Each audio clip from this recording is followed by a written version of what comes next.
Reporting on progress.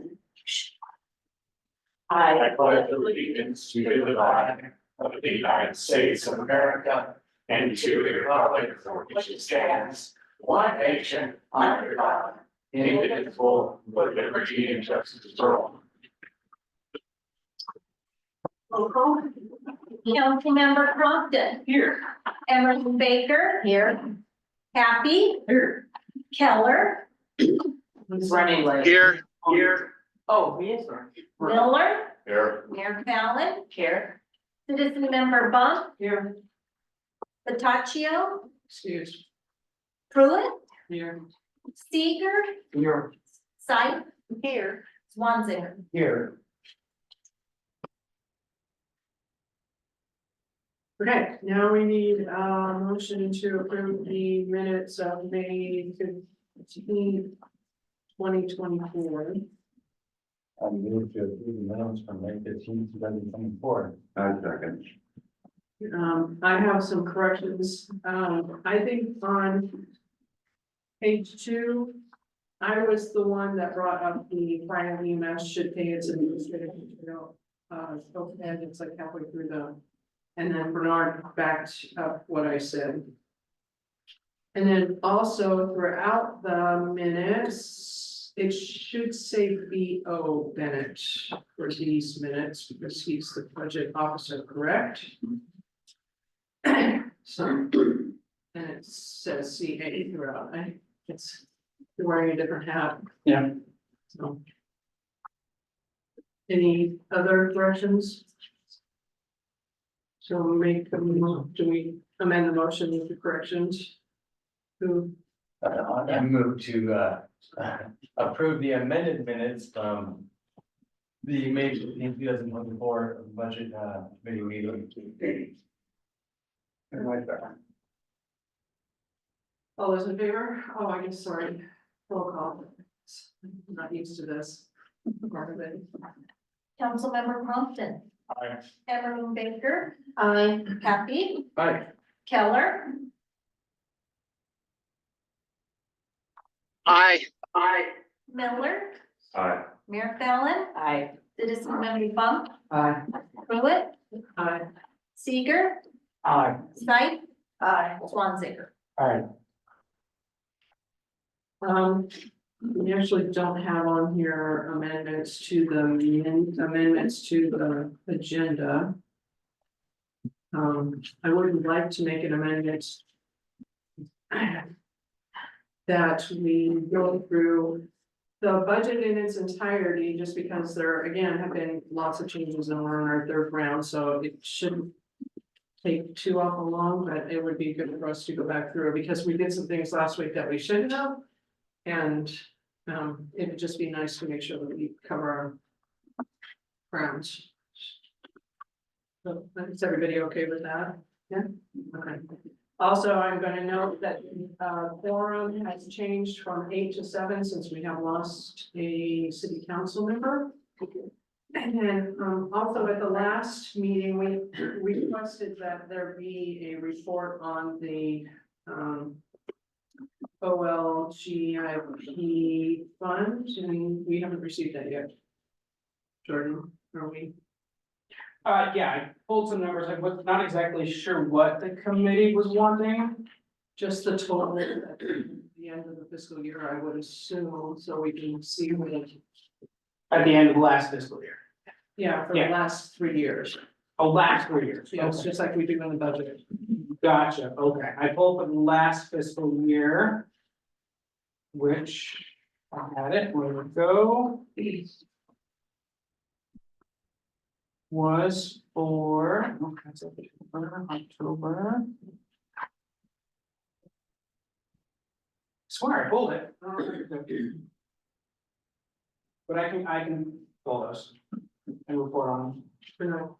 Madam Chair, can we review what the claim or comment was from the member of the public who said something to the effect that what happened to, I can't remember what their specific comment was with regard to the LGIP, but can we, is that in the minutes somewhere, so we know exactly what we're trying to the bottom line? I think it was, Susan Wood said, made the statement that there's 1.4 million difference.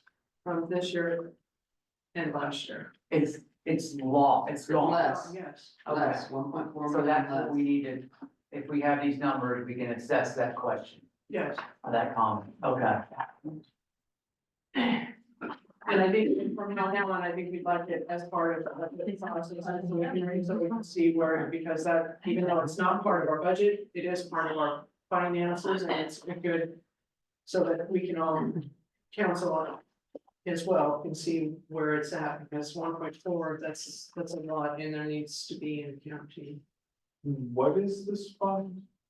In, Well, no, Mary, I can explain it better. It's a local government investment pool. That is where we put money aside, that we have extra money, so that we can make a savings account. Is what it is. If I was City saying, savings. yeah. Okay, That small cities pool with state, or they pull in their money together, Right. because you don't wanna have too much over $250,000 in your checking account, because none of that is insured, so you try as much as possible to move as much as you can out of your account while still being able to pay your bills. So that's what a lot of smaller cities, I don't think bigger cities, does Portland do it too? I don't know, So are we pooling this fund with other cities? no, it's our fund, but other cities go and it increases the dollars that they have and they get more interest on it. Okay, cause the way that like the pool of that money sounds to me like No, it's it's our, one account that, no, okay. It's not that, Just- but- No, it's a good, that's a good question. Ask questions if you don't, if you don't know. Sounds like it just. Okay, so I guess we're back to general fund, which is 6, round 3. Tab 6.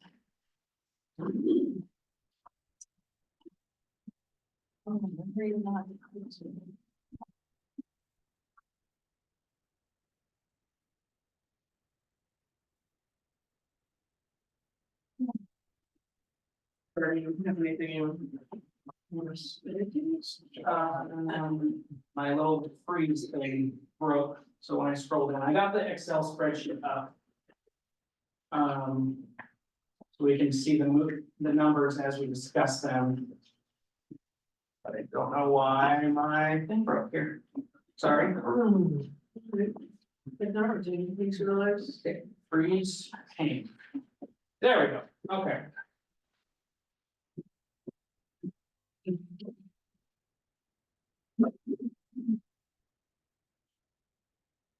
We will hide that.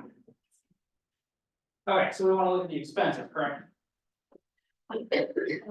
Okay, so I took the recommendation of the committee, I talked to the sheriff's office, they are willing to delay the start of the contract till September 1st, so that will save us about $24,000, so that budget amount will drop to, find it now, from 154,301 to 128,585.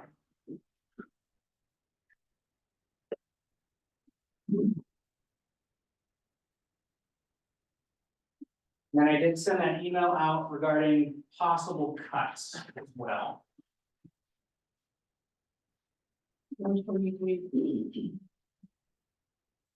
So it start in September? Yes, so 12, So, yeah, So 2 months. full year. Yeah, September 1 start.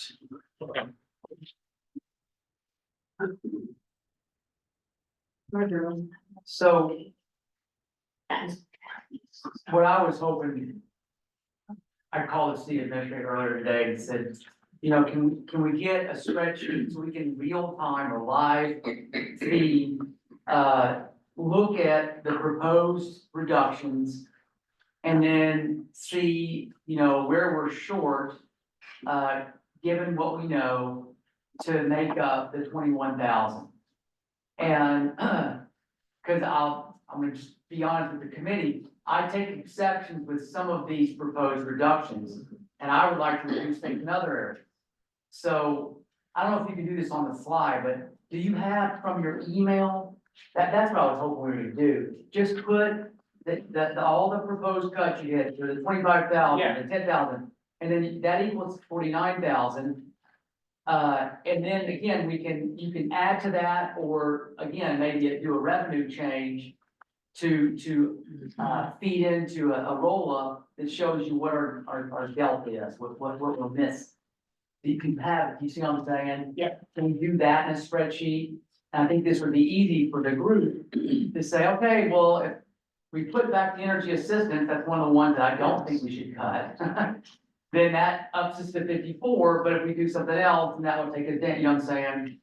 So that's what I was hoping we could do in this exercise. Can you print that out? This email? Yes. Yeah, See if you. yeah, and I also have it marked in the Excel spreadsheet I have.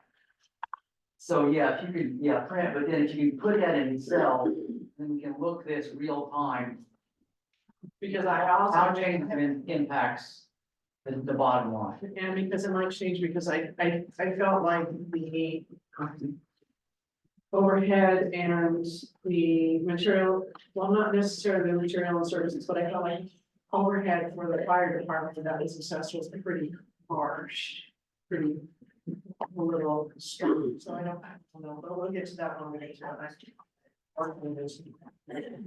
Jerome, was the number for the September start? 128,585.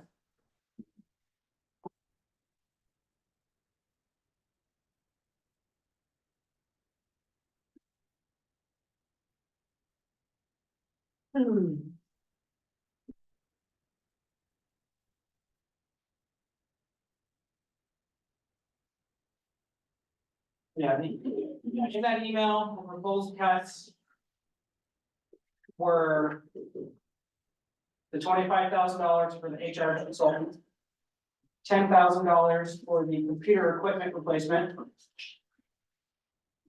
$6,000 in property maintenance, or $1,000 out of the property maintenance line, $1,000 out of the property fuel line, moving the $4,000 budgeted for museum utilities over to tourism.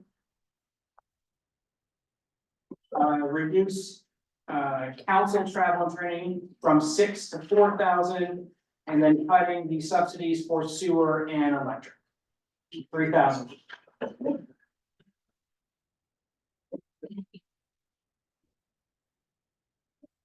It's doing those cuts, putting in the new number from the sheriff's office, that actually gives us $3,818 left to put in contingency. So that, putting all that together, it fits in the budget.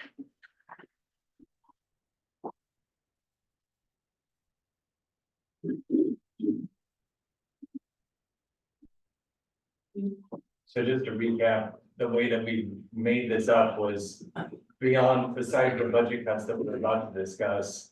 Assessing the personnel, material and services to water, sewer and electric, that have been reduced. Yes, And then what other changes did we make? that's it. That was it. Yep. So. And then, we reduced the contract down to 9 months, or 10 months. 10 months. And then, that left still a shortage, which is what we're trying to.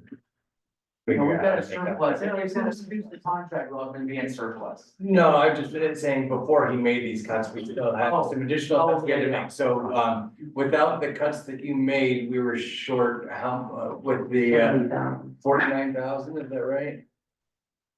No, that's how much was cut. 6-ish thousand. 46,000 is what we're looking for. And he found 49.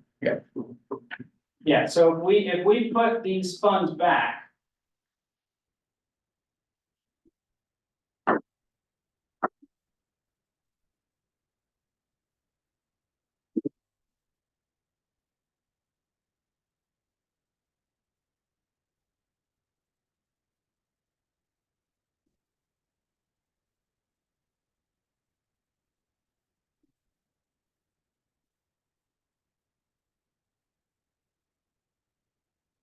with the new sheriff's number, we're 45,000 short. Got it, okay. Oh, No, go ahead. You're good. okay, so I wanna just kind of give the committee my take on how we should rectify this budget shortfall for the sheriff's office. Before I do that, is it safe to say we could do 11 months, or is that not, is either 10 months? I think 12 we months? could do 11. We I mean, could the do fact that they're amenable, I didn't talk about 11 directly, but the fact that they're amenable to 10, I think 11 they'd be fine. All right. They just need to know if that's the direction we're going, you know what that date is sooner or later. Sure. Yep. Okay. So as I look at this budget and the proposed reductions in the city administrator, I take issue with, basically 4 of them. Those are the contract services miscellaneous. I think we do need the HR consultant to do that work. I take issue with the computer equipment. I would, you know, as in every job I've worked, from the army to this, to local government, technology equals productivity and equals security. It's protecting both of those things. You don't have to open up a newspaper, go back very far to find a local government, a company that's been compromised because their IT was not up to date or properly, serviced. So I hope we won't do that. And then the other two are the sewer assistants and energy assistants.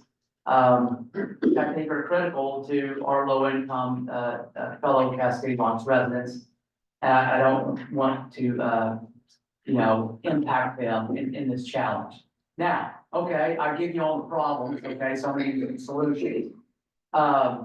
The easiest solution is the $10,000 for computer equipment. You pull that from the $41,000 that's currently set aside in capital reserve. I didn't mention that. Mary Ann came up with that idea today. To me, that's a very simple solution. Go ahead. You don't pull it from it, you put the expense in that item. Okay. You put that in your capital reserve. Yeah. As $10,000 for computers, so if, in fact, you have a problem throughout the year, you've got that $10,000 there. And it doesn't affect your operating. You take it from that 10,000, that's what that capital reserve is for, system. Something, something, something. It's for- So if we can That's do where all that, the computers have come from in my days. And that's why we keep putting money in capital reserves, so we have reserves for computers or anything else we need.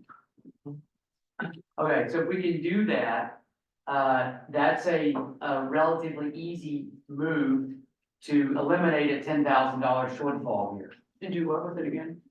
You would basically take it out of the material and services and put it into your capital reserve fund, which is Fund 56. As a line item, which is, system, vehicle, something. Yeah, system equipment. Yeah, so you put that as $10,000. Well, right now you have 43.5 in the budget. So you would want to add 10,000 to that and subtract 10,000 from yours. Oh, excuse me, I was wrong year, hold it. 10,000 on that line item for system, vehicle, equipment, and take 10,000 out of the reserves. So you still maintain the 41,000 there. But you can spend that 10,000 out of it. You follow my drift? You'd still be taking the 10,000 out of the general fund, I know. No, No. no, I'm not. No, you're taking. You're not transferring 10,000 of extra money. You, You're just spending out of reserves. Yes. yes, Okay, yeah. because that's what I was doing, was putting money into reserves so we could use it for Gotcha. computers. Alright. And that's what that's for. And it saves your general fund from expending there. And if you don't need it, then it just stays in capital reserve. Bernardo, are you done? No, okay, thank you. So if we can do that, then, that's a quick way to, say the energy of the two, utility billing assistance programs that we have and are used. If you check the records, folks apply for that stuff every year and it really makes a difference. So I do not see I don't see the energy decision line item. It's in government and community relations. Yeah, but it's not there. The community programs. Government and community relations, you have subsidized low income sewer, Yeah, and you have mid-Columbia Community Action Council. That's the electric one. oh, that's the answer? Yeah. I apologize, all right. Okay, so the other idea that, I'd like us to consider is instead of eliminating the contract services for the HR consultant work, we basically reverse transfer $25,000 from that capital reserve fund. In talking to Mary Ann, sometime over, in an cumulative effect, the general fund would send $2,000 to capital reserve, then the next year it'd send $5,000. It was just, so now we have a $41,000 amount in capital reserve. I would like to think we can reverse that and put that money back into, the general fund and used it in this manner. Now, my last comment I'll make, or I'll make two other comments. If this committee is darn and determined to not do that and not do a reverse on the transfer, and they wanna, not do the 25,000, I could live with that if we all agree that it happens in the next year, but it needs to happen. If not this year, really it should happen this year, but I would really hope if it doesn't happen, it'll happen next year, and we commit to that. And my question to that though is if we do that, you don't have money to implement what the report's gonna come back with. I mean, the budget's tight. We're gonna do it for next year's budget, or we're gonna invest the $25,000 this year for next year's budget to implement the raises. Correct. If needed, I we don't know what the market's gonna show. think it's, I agree with much of what Bernard has shared. And in fact, I read an article recently about the legality of transferring some of those capital reserves, that it is what can happen, and yet. The big things I'm happy about, I totally agree, computers and capital reserve, they're, equipment you can touch. I agree, keeping sewer and energy assistance, this is important for our community. The HR is my hope, that as we look at our budget, that we put some money there, because as I'm asking around League of Oregon Cities and River County, there are folks who are willing to, sit with our city administrator and go over some of their work that they've done with HR consultants. So that might save us money. Let's say we have 5,000 to put it there, or 4,000. And we see if we can get, some HR consulting for a smaller city or a city like ours. I'm finding people on the phone being quite amenable to that. Now, maybe I'm naive, maybe that's not true, but that's where I think we could maybe save a little bit of money this year and see what we could get for that. And maybe if we don't, then we gotta do it next year, right?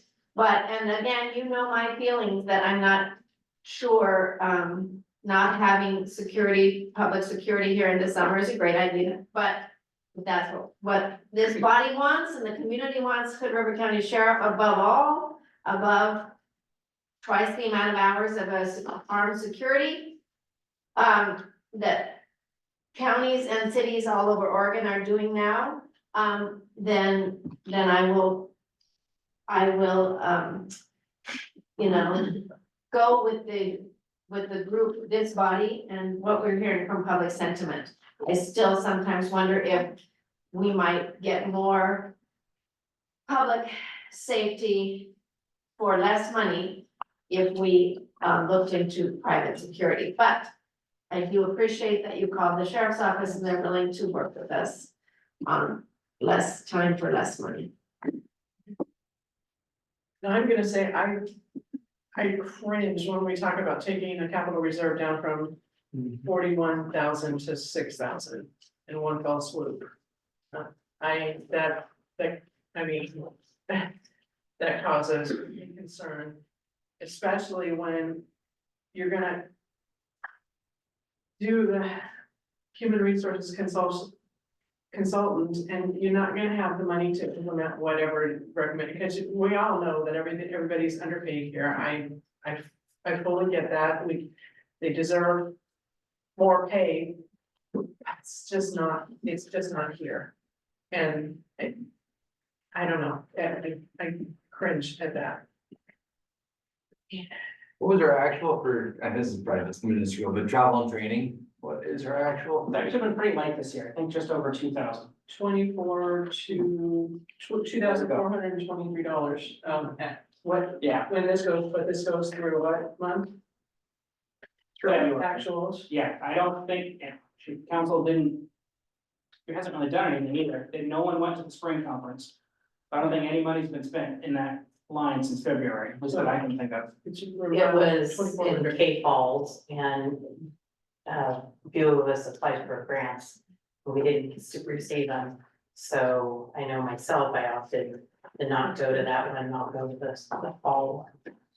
So it's a lot of money just in mileage, not including hotels and everything else. So that is my question, is just that the 2,000 budget for next year is below our actual for this year.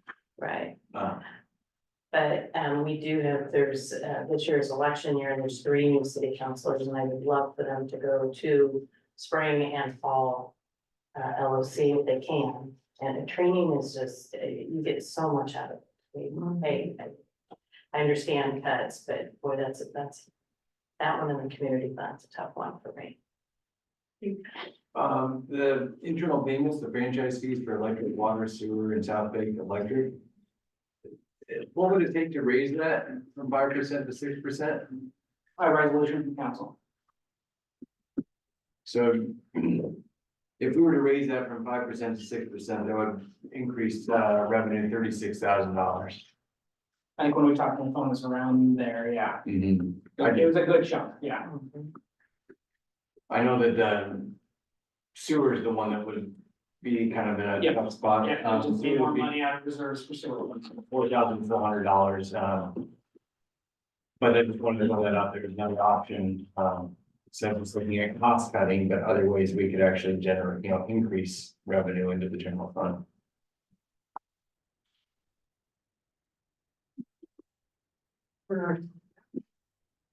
Did you? Okay, so, yeah, I was looking at my notes, I had a few other thoughts to share. So, let's see, the interest income in the general fund, we budgeted 500. But again, we're talking about $1,000 here, $1,000 there. Do we have a better sense on what that's gonna be? I Or, currently do not.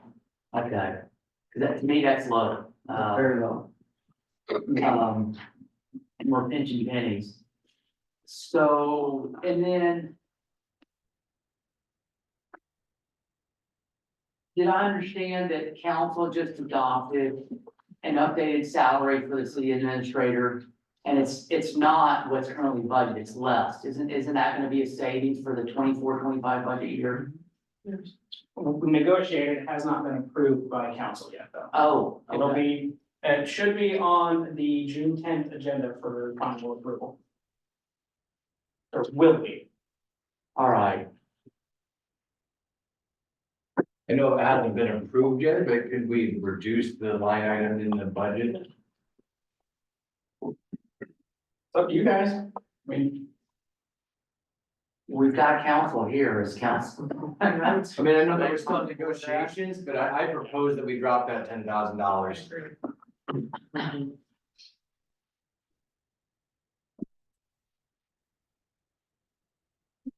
Budget committee, remember, I would support that, but I'm not gonna be able to vote on it, council meeting.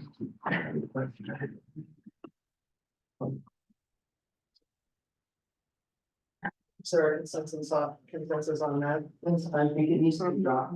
Yeah, Show of hands. Okay, so that's definitely a consensus. dropping that to 100. Why is that? Dropping that to 100, still leaves us almost 31,000. Did you move the 10,000 out already for the IT to thing? Was there consensus? to- Yeah, to- okay, that's a good question, yes.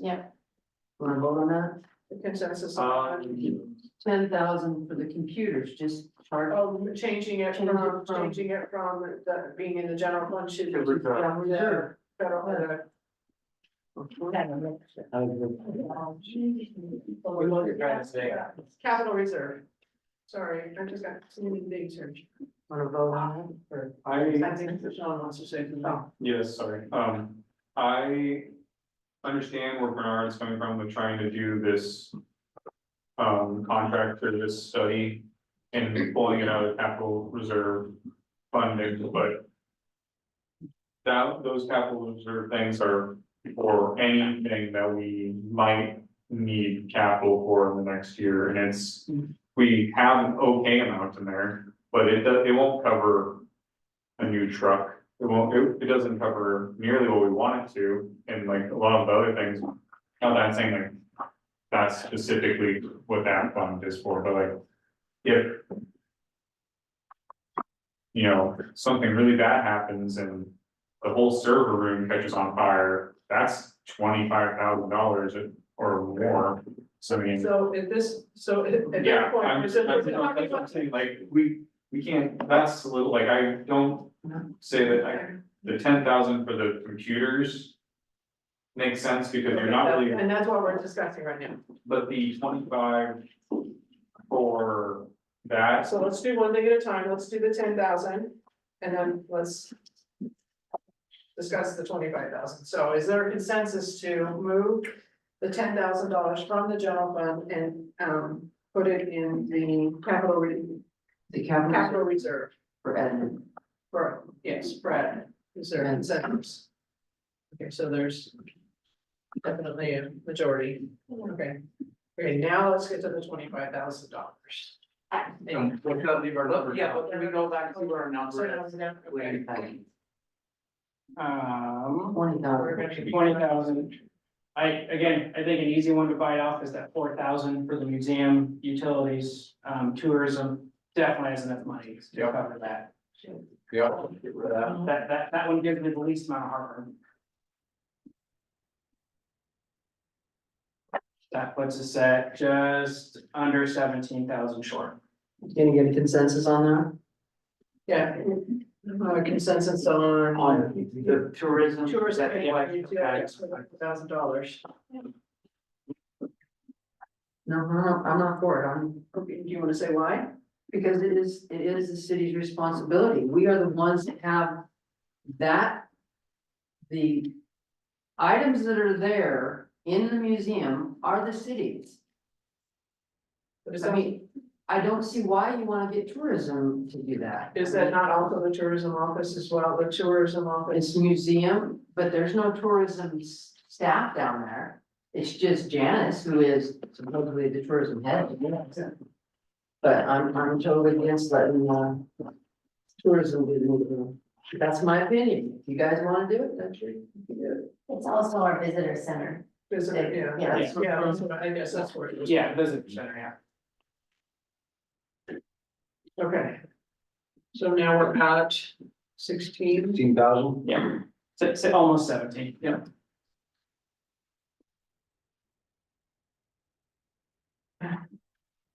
I'm just gonna say cut out the contract service for the consultant for this year. I agree. Consent, oh, Hey, go ahead. no, I thought you were doing consensus. No, I'm sorry, I was just gonna say, we need a resolution to raise the franchise fees for the enterprise funds. But if we have consensus from council, that's something that they're open to, could we change the numbers in the budget to move forward? And it doesn't have to be a full percentage point, correct? It could be the, Whatever council wants, yeah. I mean, if we're looking for 16,000, if we did 0.5%, that would get us 18,000. And then we wouldn't have to cut the other things. So quick question, so the 16.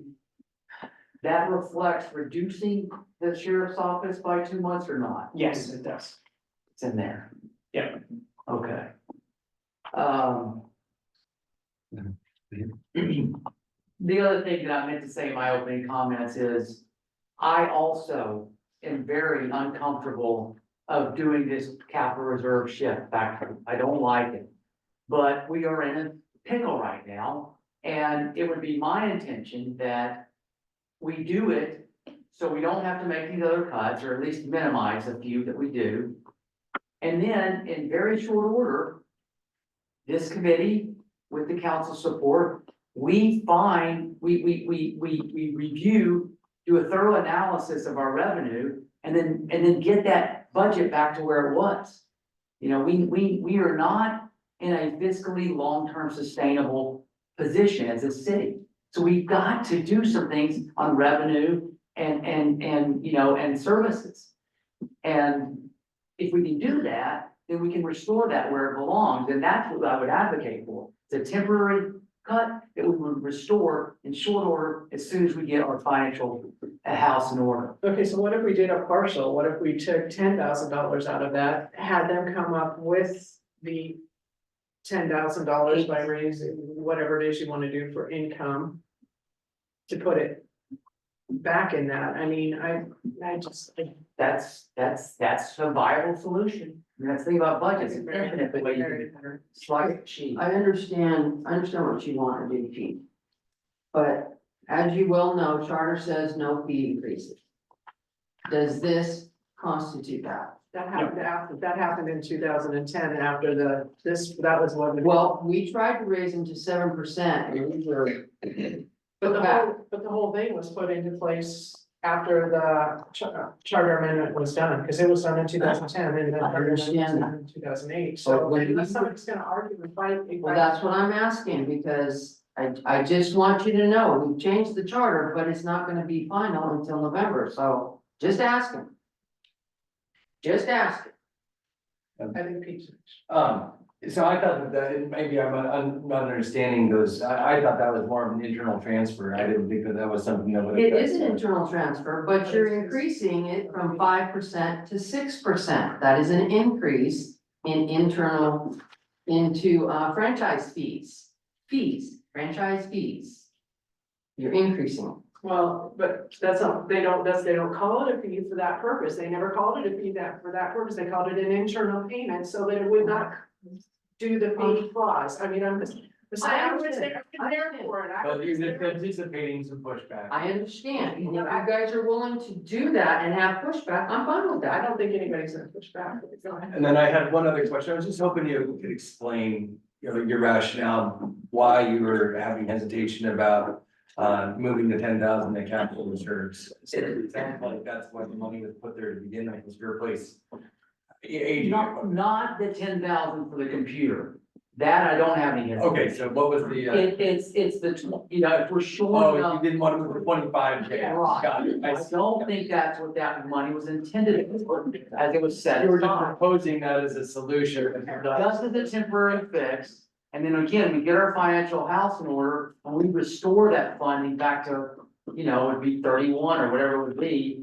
After this budget's adopted, you know. And I agree with you. I think that we need to try to stay with the intent of what these funds were for, right? In the capital reserves, you know, replace aging equipment, that makes sense, That's but not very for much HR wage. our guiding principle, right? My last question was if we're doing a COSA for sewer and water, do we have the funds to do that this Yes, year? it come under reserves, yes, we have the money in reserves. Okay, thank you. I feel like that's the way that we're gonna really rectify this in the long term. We did the COSA on electric, we're kind of doing a COSA on the personnel services with the HR study, but we need to do a COSA on sewer and water to get those funds straightened out. And not to throw more wrenches in this, but, you know, to the city administrator, could we do just $15,000 of HR, you know, Yeah, see that. salary review, or what does 25,000 get us? Does that get us every position? It gets us just redoing everyone's job description, internal equity pay, external market study, and creation of a salary structure, it's the whole shebang. Which I will really say, want that, I've got to be honest with you, I want. I would say we can't get our house in order if we don't know what to properly pay our staff. But if you don't have the I can't plan for it if I don't know it. Except for this important to you. Yes. Here's the passion. Jordan, the 25,000, where did that number come from? Is that just a ballpark or is this a bid that we I got? got two quotes from two different companies and they were both right around 25,000. And I don't know, I was just talking to Jeremiah last night, he was saying that they did something similar at the port and what they paid was like significantly less. I'll have to see who we use, so yeah. So it was closer to what you were saying, like around 15,000, so. It might not have been as in depth. Yeah, I don't know what the scope was, I and what can talk they to did. Scope might have been different, right? Yeah. So, I think it's better to budget high, and then if we can save some money, then awesome. Yeah. But Okay, so I guess I'll ask for a consensus, we'll go down the ladder here, who wants to completely cut out the human resources consultant for $25,000? So that's 4, so that definitely fails. So what if we went down to 15,000 and then hopefully the council will make some different decisions on income that they can make out that $10,000? Who's for that? that gets it fully funded? That was funded, we all knock it down to $15,000 and then council can do their creative work to come up with the, like, raising the internal payments or whatever to get more income. I support that, or again, a temporary transfer from capital reserve. We're both, I thought like, I mean, maybe I'm wrong with my math, but I thought that we were there, if we did a 0.5% increase and moving the 10,000 over to capital reserves, I thought that was enough to make up the difference. I mean, my fear with that is this has to be done with good faith numbers and not knowing if the increase would actually pass council.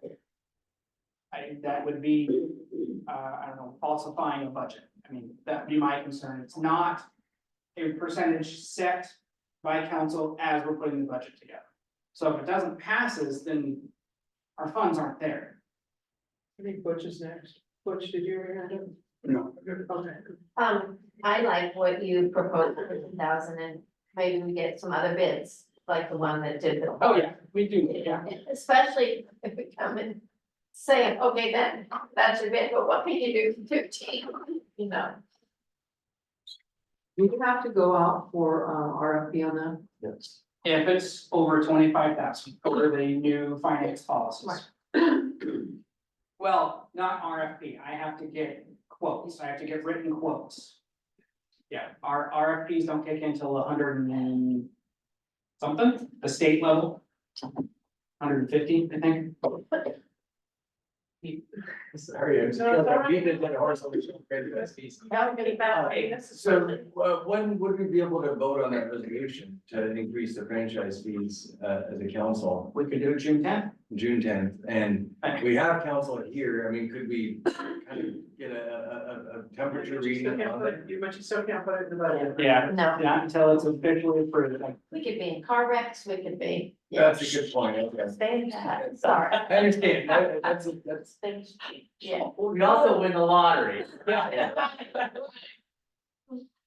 Powerful. Bernard. One option would be. You make the transfer from capital reserve. And then we as a committee agree that if council. Adopts that thing. Then we update our budget, or we do a budget amendment after the fact, and we'll put that money back. Is that like Bernard, that? are you recording? Yes, I'm pretty sure I am. Pretty sure it's fine. Give me a pen, I could. Yes, I did, yeah. All right, thank you. Sorry.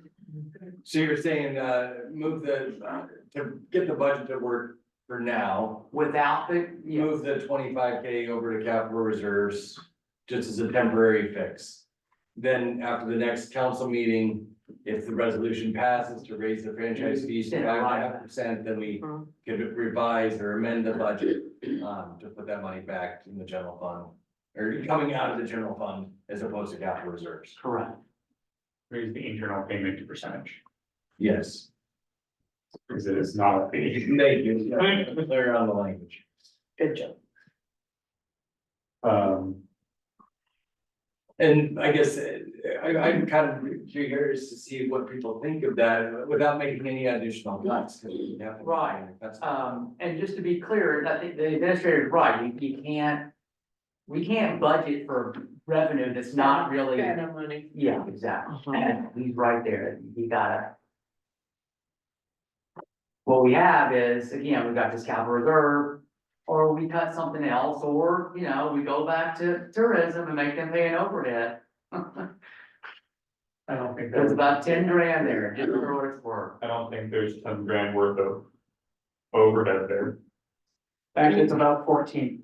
Really? Yeah, I mean, their budget's $107,000. It's a good chunk of money. Denise, Well, first on the, if we only kept the HR at 15,000, would we have met what we need? I don't know, I have to We'd have to look at get that. that quote. And I am opposed to charging tourism because they are a committee, not a department. They are not. And the paid consultant is an independent contract. It's not city staff. It would be an odd precedent to set. We're gonna charge planning commission an administrative fee, you know, if once we start charging committees and commissions, it feels odd to me. Just on that note, planning commission doesn't have revenue, so you can't charge them. Yeah. I was gonna say, the planning commission brings in 106,000, well. But it just, once we start doing that, we set precedent. okay, so. Proposal 1 is just. Move the contract service. Cut the Hood River consultant down to $15,000. So let's get a consensus on that. Who would be willing to cut it down to just $15,000 and no moving around, capital reserve?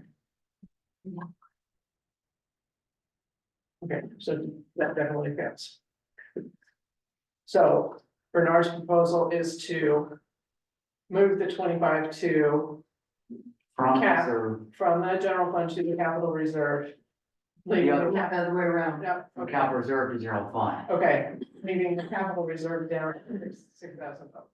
Well, it would But be it would be in 25 there. plus 10, yeah, minus whatever's there. Yeah, so that would be $6,000. As a- Capital reserve. As a temporary, you know, position for that fund. There's no guarantee that the council will do what we hope for them to do to fix this, but that's my intention. That would be my hope. Okay, so a consensus on that. That's 1, 2, 3, 4, 5, 6, it fails. Did you see here, but it's not, okay, you got it. So that's 4, 5, 6, so that's 6, we need 7. So we have to come somewhere in the middle.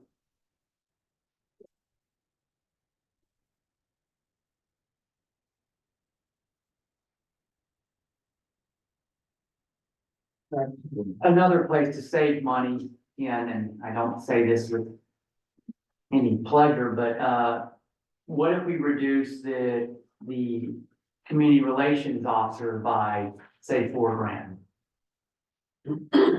His salary's 13, we draw that down to 9.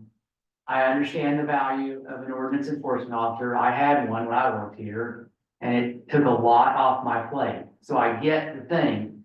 But again, we're in a pickle, guys. I would like to think if we budget it reduced, but then council comes up and steps up, then we can restore that. Assuming council steps up. That's one way to save $4,000 as an idea. We're just getting him trained and getting to know the community and with cut hours over the winter. We have a lot of need for his services and I would hate to cut that right now. I think that is, talk about public security. When I spoke to Hood River County sheriffs in the past about what appeared to be drug activity in a home that's no longer there, they said code enforcement, code enforcement, code enforcement. I do not want to cut any off that, no. Just want to clarify that this is a temporary measure, it's like moving the 25K to capital reserves, it's not It's not a permanent, it's just it's a way to move some numbers so that way we can approve the budget. And then we'd adjust It's not fair to the person. it's not, we're not proposing that we make this cut. What we are proposing is a way to shift some numbers so that we can pass the budget. And then I'm in agreement with you, and I think that we all want to see more code enforcement. And the way that we fix that is by adjusting our internal payments. Right, and okay, and don't take it out of service. Do it out of a contract, do it out of a contract, then you guys can put that money back in when you come up with more revenue source. I mean, that's not gonna hurt anybody. I mean, it's temporarily gonna delay what the city administrator wants to do. So, you know, I would just say cut the $10,000 out of the consultant, human resources consultant and maybe you can do it for under 15,000, and like you said, we can talk to Jeremiah Blue, I don't know. I would say, so am I correct in understanding, Mr. Bennett, that if we reduce the proposed contract for services to 15, we're balanced, is that right? No, we've still got We $7,000, almost $7,000. Yeah, right now we are short 16,791. And again, this is math leaving with 0 contingency. Right.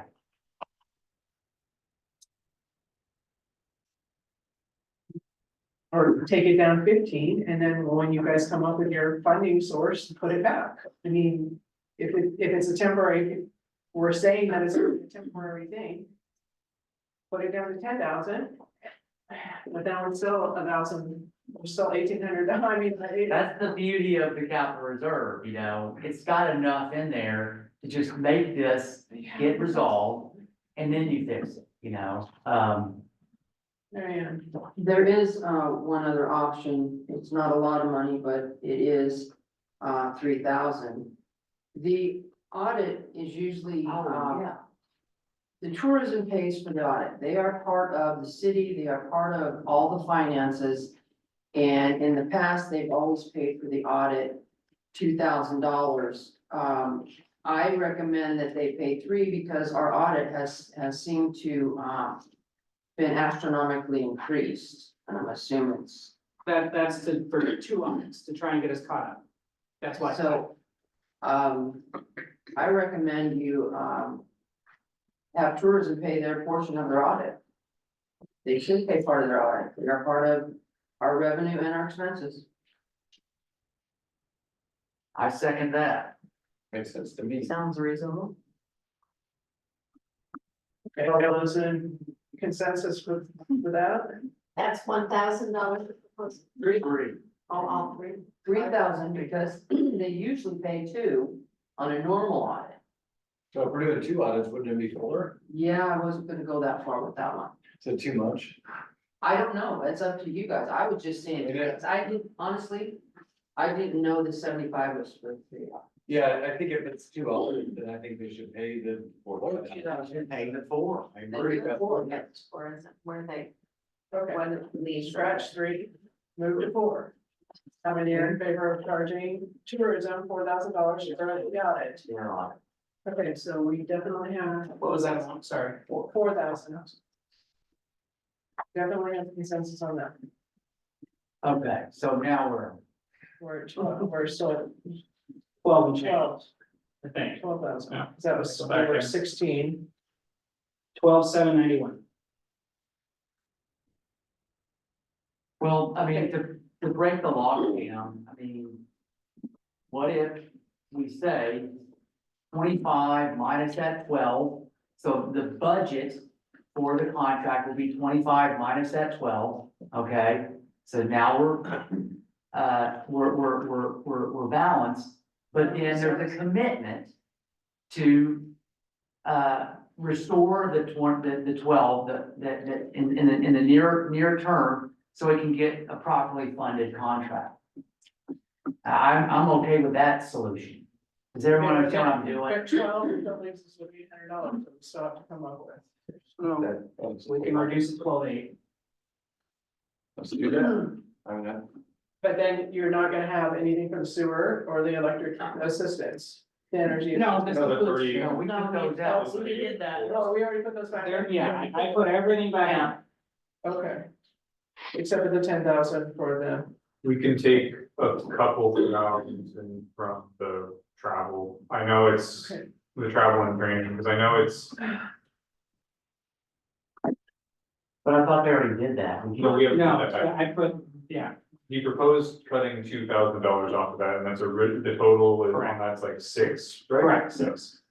oh, So- so let's drop that a little. We can take 2 or 3 off of that, and then we would still be basically where we are. We haven't even got that far on here. I say 3,000 is a little more than we've actually spent this year. We do have 3 new council members that we talked about, but. And there's OMA and LOC this fall. Do you think 3,000 is enough? Well, I'm smarter about asking for scholarships, which I didn't know the first round. So, And I have a full scholarship for the OMA. so what you're proposing is to keep only 3,000. in Yes, that. right, drop it to 3,000. Yeah, I So it think cuts, that would be okay. travel and training. Because it wasn't 2. No, we're Six. talking, you put it back up to 6. Okay. Was it So 6? We had a question, comment over here. Go ahead, Mr. John. What does it matter if we're just taking it out and then putting it back in? Why don't we just put the contract for the HR study at $10,000, and when we make the Adjustment. internal payments Yes, I agree. change, we can put that 15 back in.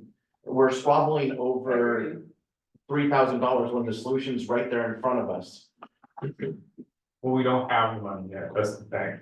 Well, but it's I- a temporary solution. This is what we've been talking about all along. Yeah, and I understand that, like, but we still have to try to make the budget in a way that makes it so that if that doesn't happen, we want it to happen, but if it doesn't happen, we're not like, oh, that doesn't happen anymore, or like, cause if we are like proposing that we like basically don't fund that contract services, cause we're gonna make up the money soon anyway, and then that money will be there, then it makes it kind of like, we're cutting it without cutting it, and like,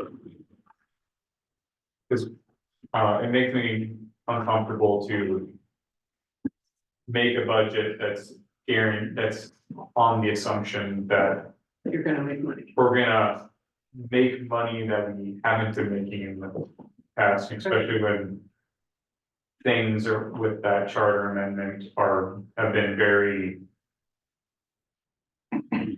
heated, contentious and heated and constrained recently, and people are actively looking at those things. It's like, it might have passed easy in the past, but people might not have been looking, so. People are looking now, so it might be a problem, so. Denise. So more than 10. Just the amount we have left, even if we cut 1,000 from training, then that amount going into the HR consulting, because I believe. When I did call around the first time the council considered this in the spring. And it was my understanding that many folks were getting this HR study done for their budget season. And to me, that seems like inflated prices. So now many of these places are done, because even Hood River County, who said at the time, we can sit down and show you, we had this done a couple years ago, and sit down and show you what our results were. But not now, we're way too busy. And now they said, recently they said, yeah, we might have some time. And I said, of course, that would be the city administrator said, not me. My point is, I think we get more bids, we get the price we can, and then life happens, maybe there's a little bit more that goes with that bid. And or possibly we can find that we saw that with lobbyists, a huge disparity. We saw that with some other contracts that we were looking at, huge disparity in what different people were showing their prices. So maybe getting more bids would help us get what we need to get done at about 12. Isn't that right? Isn't that what we would have, is about 12, 13? So I propose we cut travel and training to 3,000, then make up the difference by, adjusting the total amount for contract services miscellaneous to what it needs to be to fit the budget, and then we can flip it back after. Marianne, I had another option of cutting and I realized it's only thousands of dollars, but travel and training for general. The year that we spent 5,000 and now we've only spent 25, can you not drop that to 6? where are you at? In general fund, it's at 8 right now. And some of those meetings are still on Zoom, which they don't go to, so. I don't know what the schedule is for staff this next year for the county recorder and the deputy recorder, I have no idea. But you have no finance officer, you're not accounting clerk, so you only have Marilyn and Kathy. And maybe if Carrie goes to something. Only. And Jordan. And Jordan. Everything I do is training. Yeah. I'm just saying, Jordan goes, all the training. if we did 5,000 in 22-23, I'm asking to drop it to 6 instead of 8. Jordan, I know you do a lot of travel for this position. He has travel budget. Yeah, it's a separate line. Okay, for line for travel. What are your thoughts on that, Jordan? We could probably do it, with, assuming this gets forward, it includes the reorganization of the staff up front, there'll be quite a bit of cross-training. To make sure everybody's up to speed, but I won't pertain to conferences. The biggest one might be getting staff to a Cascade training, so they're more up to speed on operating Cascade, which is our budgeting software or utility software. That'd be the biggest one. Because our actual for this year, we're like 2,600. Yeah, I Is that think low? you and Kathy went to OMA, one of the OMR conferences in March or April after this, but it wasn't very much. They're just state level ones. So 5,000, you think is a reasonable number? I think so, 5 or 6, yeah. I was going with 6, Dave. I like 6 because 59 is closer to 6. That was. I think it's reasonable, yes. A 6 or? Yeah, 6 is fine. Okay, so make that. Do we have Our consensus, for that? put our hands up, please. And we do. Good work, Mary Ann. Yeah, good job, Randy. Mhm. All right, so where are we at now? Anything else? You see, Marianne? We're getting close. 8,000. Telling me there's a We can chance. pull We're 8,000. getting closer. I mean, we can pull the 8,000 out of that capital reserve, that feels Not the capital reserve, but the Contract service. contracts. and all contract that. services. Well, no, because that would be the capital. You're talking about increasing revenue. Moving No. from reserve to general fund. No, we're just talking, Yeah. reducing the contract services from 25,000 to 19. No, I'm saying moving that 8,000, because you haven't pulled the 25 out.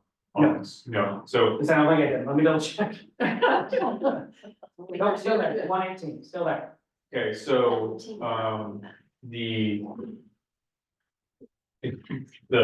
basically make a transfer from capital reserve to general fund for that 8,000, because then there's still a good amount in the capital reserve.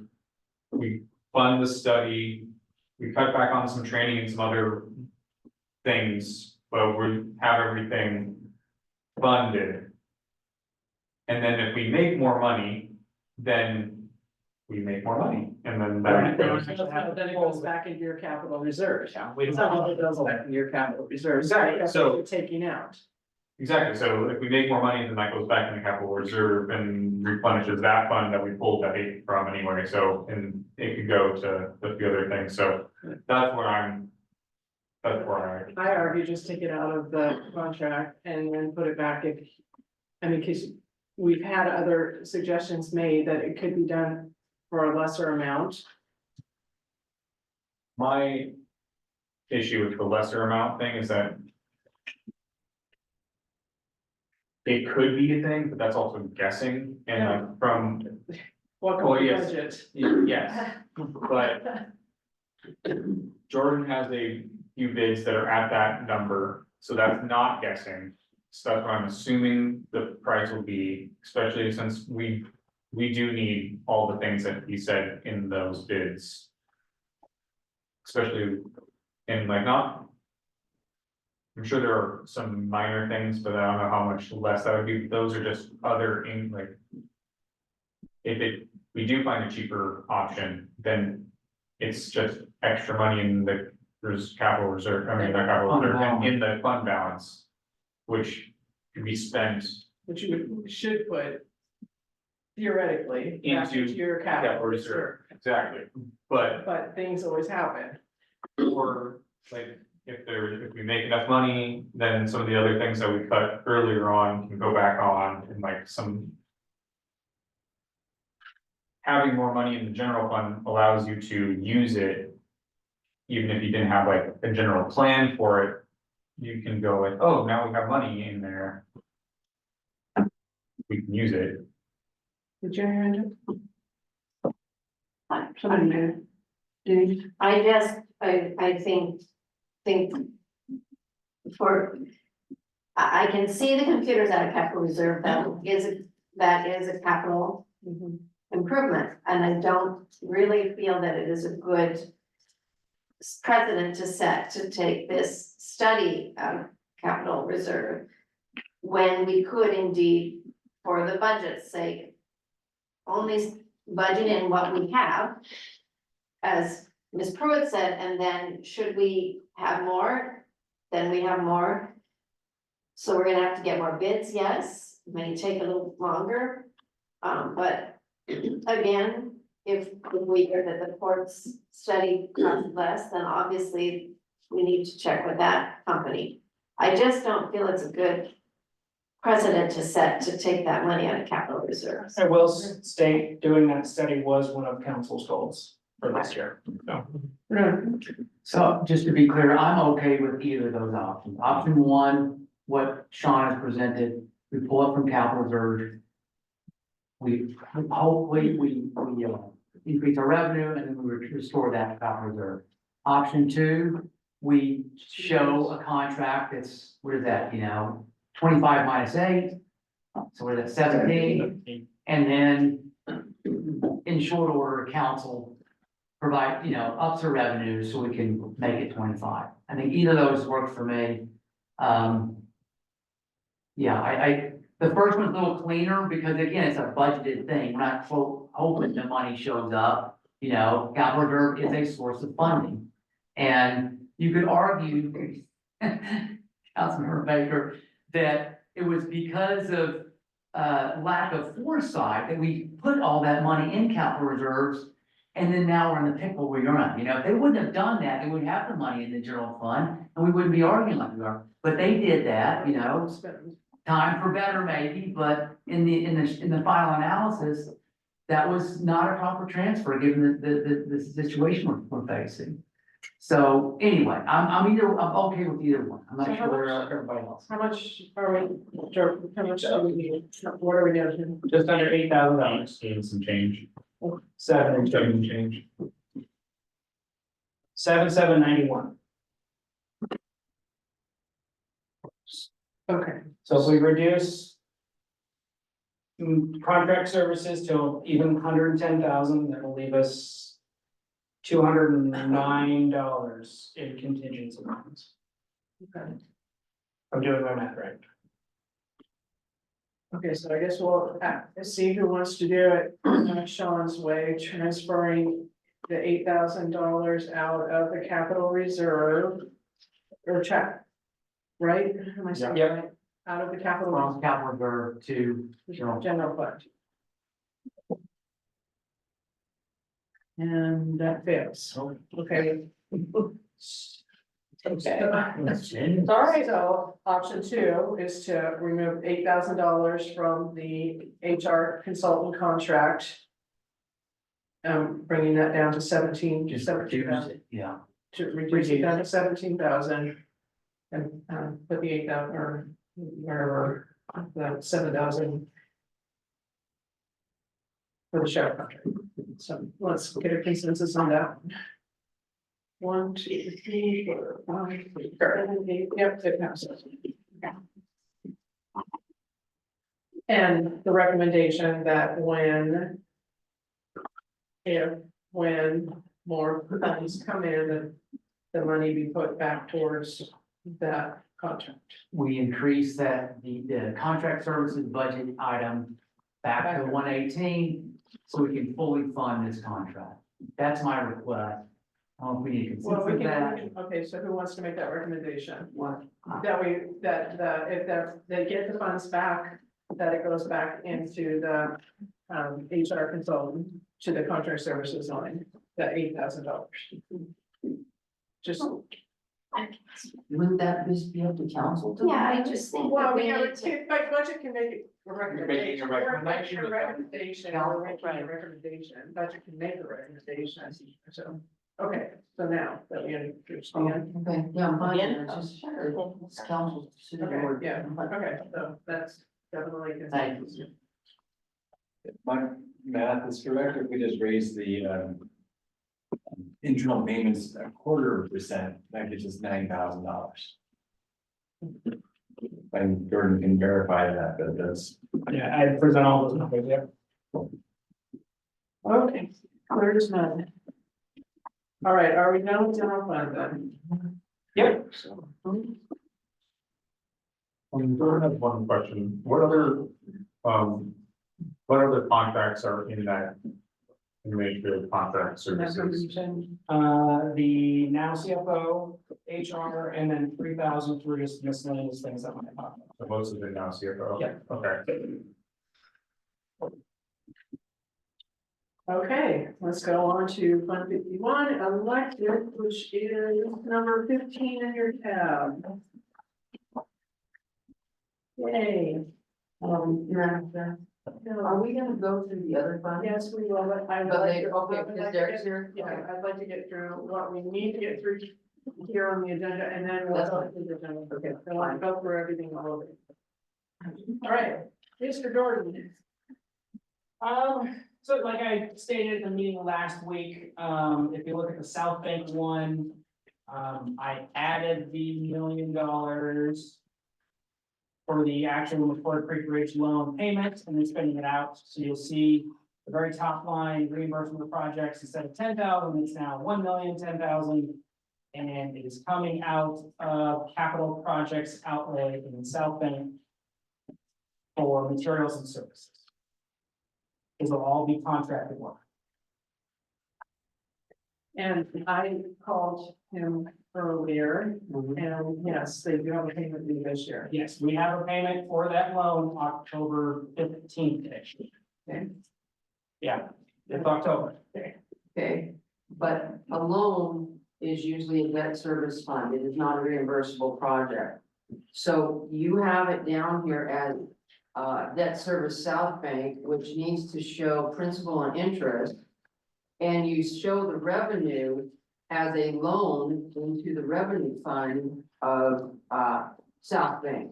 It is not a reimbursable project, even though you're contracting it. But reimbursable is for smaller projects that are like Crew do. This is a loan, you've got to show it as a loan in the revenue. That's the proper way to show a loan. Okay, it can be a separate line, yeah. It's a separate line in the revenue, and then in the expenditures, you got a payment that's due in October, and it needs to show principal and interest.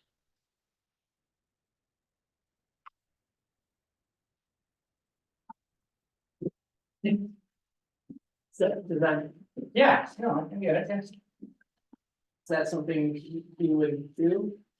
I can update it, yeah. I don't know that number, the principal versus interest off the top of my head Okay. for this upcoming year. I have to look it up. We don't have a week. I guess I'm just curious, why wouldn't we do it as a loan? I mean, the city's done lots of projects like that and done via loan. I mean, what? You mind kind of telling? Honestly, I would never put it in the budget before. I mean, first time entering and doing like this. So, Okay. yeah. All right. Well, I support being treated as a loan with the payments and just like Mary Ann presented the what it's for. Yeah. Do we need a consensus on that, or that's the standard procedure, right? That's the way it should just be done. Yeah. Yeah. So. I don't think that. And just so I understand, where do we see that? I was following along on the revenue side, but where's the expense The side? expense side is on the very last page, you have electric debt service, South Bank, very bottom. Oh, I see it there. Oh, it's the loan payments. I The see it. loan payment Yeah. at 56, pardon, I can't quite see it, but. That needs to show principal and interest as your loan payment, because when the auditors go through it, they're gonna do interest, they're gonna do principal. Because the principal will reduce the loan balance, but the interest is an expense. Yeah. I understand. Thank you. Well, we are paying interest on it, $600,000, so. You've got to show that we're paying interest on it. Yeah, because you got a loan, for $1 million, but that, the interest is not reflected. Not reflected in it. I'm curious, is our CFO on tonight? Is Carl on? No, we had a prior commitment, couldn't make it. Okay. And then also on that last page, you have a lot of SGs missing. And also on the previous page before, and those are things that I brought up last year, and they haven't been corrected yet. But everything's south. Like right there, Right, I should have SG, yeah, see right there for all the wages and on the previous page for the electric personnel. Something, it says it at the top, but it doesn't have it in the front of the. So, yes, yeah.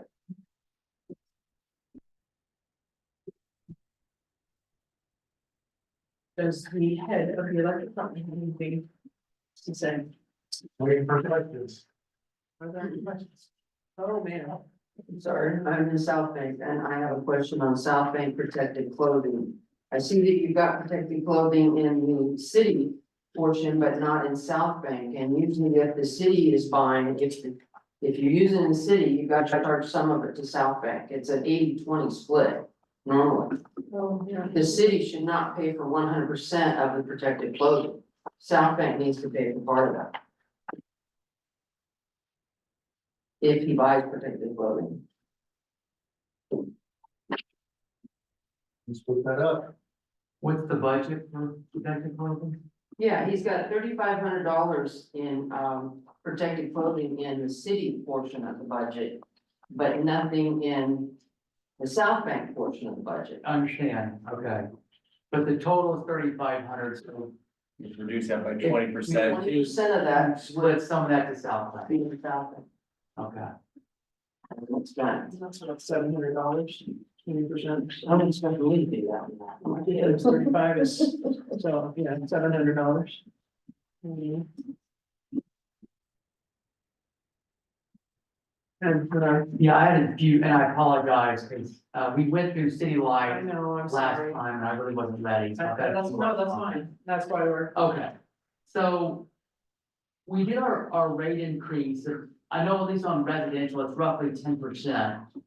Yet, in No. this, Wasn't 10%. can you remind me what it used to be and what is it now? The actual rate, no, I couldn't, but residential was 1% too, and it was a small increase, it was not 10%. From 0.07097 Yeah, to almost 8 cents, right? It's 0.7, And 7.7 cents per kilowatt is what we're getting right now. 0.77, right? It was 705. Right, did I give you the wrong number the other day, maybe?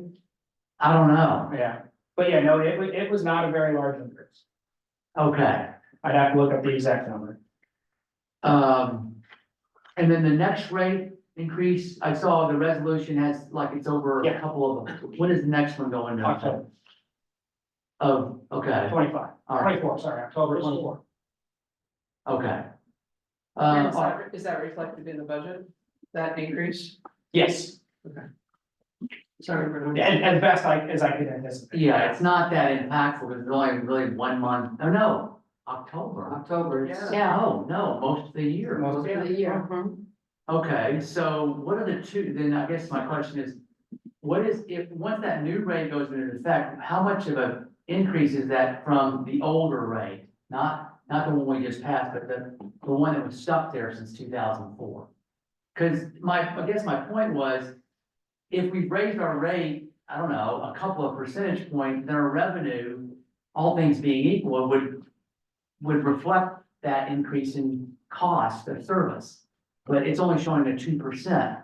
I feel like the rate is more than 2% increase, especially the two together. That's, Yeah, I don't remember the exact numbers off the top of my head, how much the increase was. all right, well, yeah, to me, that should, you know, when you increase the price of something, sometimes that impacts demand maybe a little, you know, but I think electricity is almost negligible, you know. So in my mind, our revenue should be higher than they are, given those two rate changes. Okay, my next question was, do we still have the crypto mining customer? Yes, And then, you know, when we built the rate for them, did we come up with a special rate, or how are we billing them for their power needs? we came up with a standard rate for them and then left it up to them to renegotiate with the council. They reached out to me about a month ago, but I haven't heard anything since. So what are they paying for kilowatt hour? Within the industrial rate, Yeah, I don't remember that exact number off the top of my head. they were, You don't know, Darren, do you? I do not know. and they didn't go, they haven't gone over the 1 You know, it's megawatt. that's different. You're talking, Abundant Mind is the new one that just opened up. They are not going over 1 megawatt, or said they weren't. Bernard is The talking original about one, Bison Trails. And they are by far our biggest customer, and they're just under 2 megawatts, right there, 1.5. They were built to go right at 3. So Yeah, they haven't done I that. don't know exactly what they're running. okay. They're our biggest customer. Their bill on average is about 50 grand a month. Well, I guess I have this philosophical question on, you know, do electric utilities have some authority to treat them special? You know, charge them a higher rate, given the fact that there's not much public good other than the sale of the power to the city. It's not like they're a big job creator, you know? If we did, I think the council should try to take advantage of that. You know, Bitcoin's selling at $70,000 a coin right now. I bet you they have the ability to pay a higher electricity rate than we're currently charging, if we have the authority to do that. I don't know what the answer is, but I think that's something I would love council to explore. I've got a few more things. Okay, oh, so. Wait, hold on, unless it was specific to that point. I just wanted to address your question about the rate adjustment. Yeah. Revenue, Yeah. so if you look at South Bank, the increase is 7%, 6%, and 7%. On its revenues. Yeah, but when we did our Oh, sure, COSA, yeah, when we did our COSA, that was where they identified most of our costs were, and I think that they actually saw a larger rate increase than what. Yeah. So I just wanted to point out, I think that the 2%, 3% is reflective of the cost, the COSA that we just did in the rate increase. And Okay. majority of the rate increase went to South Bank. okay, Denise, did you? I just wanted to say, we were very thorough, we did pay that electrical rate study. And very careful on what rate was going to the residents, what rate was going to industry, what rate was going to high power users. So we did take that into consideration at council already, okay. so. All right, so the next one I had was, our BP Energy Conservation Services. Do you mind sharing with me again what is offered through that? And then I guess my follow-up is, why are we getting such low uptake? We budgeted a decent amount of money, but it doesn't seem like many people are using the program. No, they do not. So tell me again what's offered, and, you know, maybe we just do a PSA while we're here. I don't know if anyone is familiar, but they offer, there's great programs and, Yeah, do they can we, save people money. People And do we complain about the get- utility bill, well, let's take advantage of these programs. yeah, how do we get the message out? Yeah, Yeah, and I've had discussions with BPA or the company that they contracted for about doing more marketing. marketing of it, and with everything else, I haven't really had a chance to focus on it, but I mean, they do residential windows and doors, exterior doors, insulation, washer dryers, smart thermostats, heat pump water, new home ductless pumps, we do have a lot in our program. It's, See, I didn't know, cause I got a washer and dryer a few years ago, I probably could have gotten. some sort of- yeah, so I mean, it's $30 to $50, not a lot, but it's better than nothing. I mean, cause we did do the windows, we did our windows, I mean, it ended up. I mean, we hardly paid pennies on the dollar when we redid our windows, Yeah, because you get the city rebate and you get at the time, we were able to get a state, and get a cabinet, so I mean, when I did my heat pump on my ADU, I got a lot of money back. It was incredible how Yeah. cheap that project was. And same thing with my water heat. If those heat pump water heaters, Yeah, I bought that thing for free with all the rebates. Right. So, you know, and I'm sipping energy over there, it's kind of nice. yeah. All right, well, I was curious, and yes, I would love to see more, you know, awareness among our residents on these programs, so this money gets used, you know, and we're more efficient energy users. They want us to use it. yes, Because it puts less demand on them, they don't have to build more, you know, natural gas plants, all those things that feed the energy system. And of course, we want it because we save money, you know, so would like to see more, participation there. Okay, the next one was, can someone explain to me the admin OHEL city personnel service? What is that? Where's that? Figures that out. So it's on both of them. So if you go to electric personnel expenses, it's the last item. You've got $145,000 that's admin. admin, OH is overhead, EL is, I'm assuming electric. Yep. City side, personnel services. So there should be a space there. I'm assuming that was in Cassell. Okay, right here. And, yeah, Where is it? It's the admin overhead. Yeah, At the line- bottom. line 40, admin, overhead, electric, city personnel service. That's Okay. just the overhead for the personal service. It just typed out here. And then two more, and I promise I'm not deliberately trying to throw a into things. But, you know, if our rates are going up for electric, shouldn't the assistance for them go up as well The assistance for. for our low income residents? And we don't have to do that now, but I would like council to think about that. If we make this amendment later, because we regenerate some new revenue. In my mind, the other thing that should be amended is the sewers, I'm sorry, the electric subsidy, because rates are gonna be higher. Especially come October than the new heating season, so. We, you know, the subsidy needs to increase. If I were, you know. I want to comment on that, if I may. I suppose. We have, I have legitimate comment. Yes, you've saved the city some money, yes, please. The 7,000 that's in there, there's also 3,000 in government and community. There's 3,000 also, so we have a total of 10,000. Okay. And I see we only used 150, so far 23, 24. And we've already went through the winter season, so I question whether that is actually accurate. So 150, it's all. That's all that's in the year to date, 23, 24 is $150. For what, for which line? A low income energy assistance. Let's see how much they used on other one. Okay, on that one, they used the full 3,000, so So what's going on? I don't know. They used the 3,000 before they used the 7. To me, it should be the opposite. You need to use the 7 Yeah. before you use First. the 3. Yes, But- yes, please. Yes, that's what you should be doing. Just so you know, there's 10,000. Okay. Wow. Well, when I worked here, that was a very popular Yes, program it with was. our low income folks. It was. You know, everyone sees the energy bills like, oh my God, and they came and used those funds.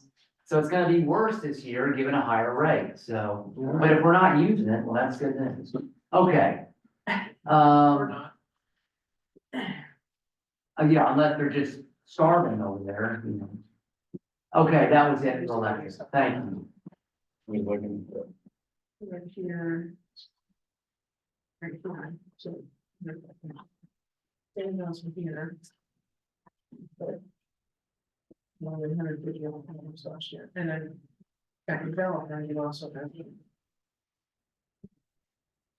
Here, another 3. And that specifically comes from. Revenue share. And that comes from the electric, this comes from the electric department, this comes from revenue. Your roads, right, the revenue sharing from the road tax, the gas tax, right? It's from the gas tax. Yes. Yeah. So the one in general fund comes from the gas tax and the one from. The electric comes from the electric. Do it too, that add up to $10,000. Is that it for now? Yes, ma'am. For electric, I've got complete electric. Yeah, yeah.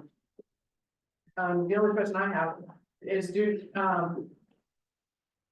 really does not have to do with the budget, but does electric department still do, education for the kids? I just read that stupid story about the kid that climbed the pole to get a selfie and electrocuted themselves. I mean, so do we have an education program for the kids? Not that I know of. We used to, I think, or not, I think.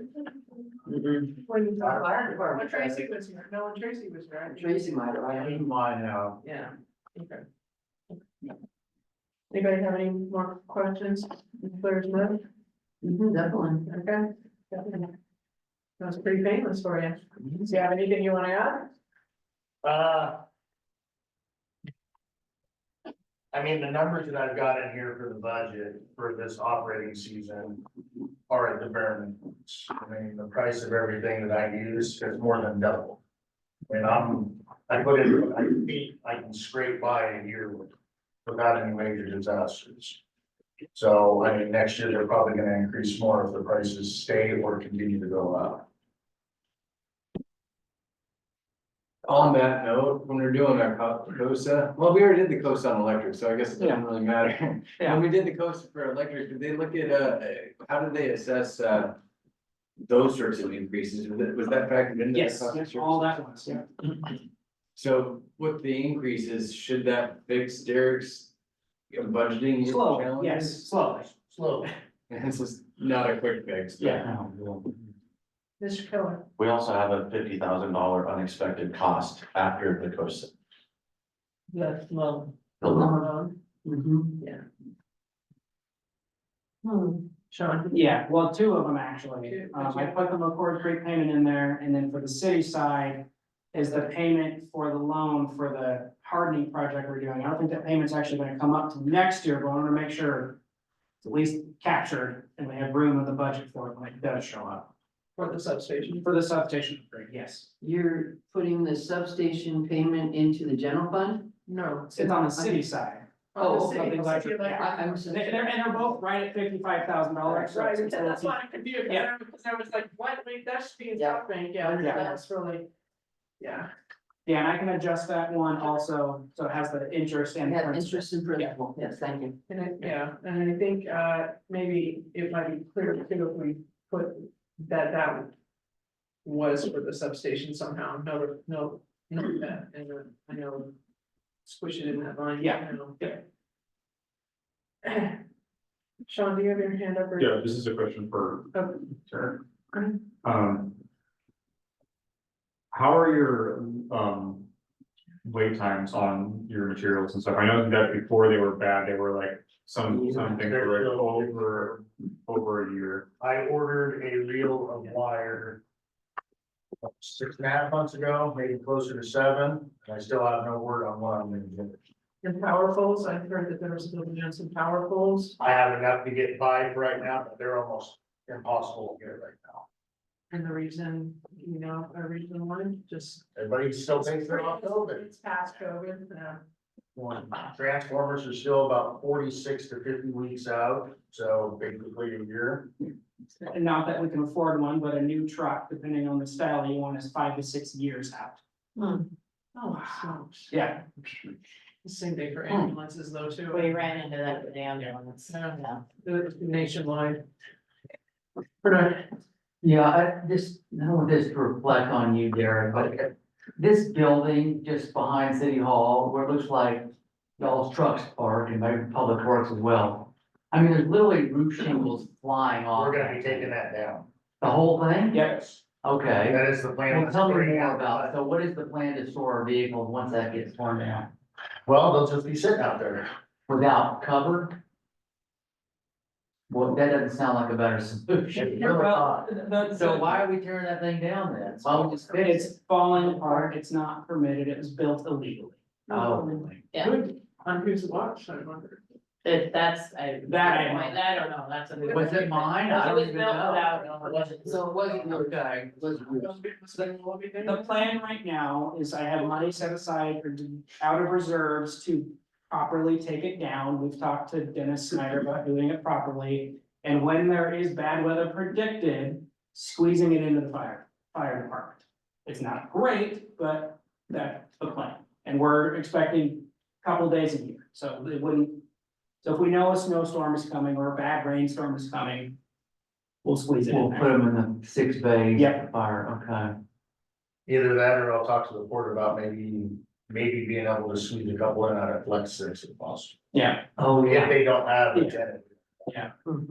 or some of Dennis's space as well. So Yes. there's some options. Okay, I mean, I've got some options, but for a permanent Yeah. plan, no, I won't have them. but the longer plan would be to build them a proper structure, right? Build Public Works, their very own building and department, but yes, that's long term, yeah. Okay. Long term. Yeah.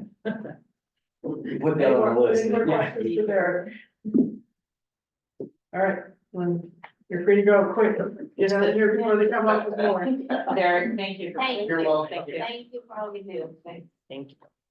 Okay, so let's go ahead and finish the 2 other funds because those are gonna be really simple and then we'll go back through. What's the fund?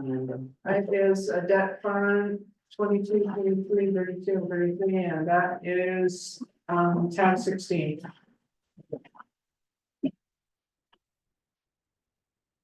Yeah, these are all pretty straightforward. The first one is the water system improvement loan. We have the set amounts. This is, I can always get these confused. Is this the $10 one or the $20 one on the invoice on the utility bills? I always get them backwards.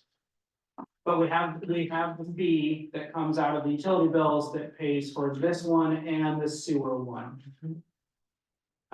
So it's money that is in and out. We are expected to make a payment.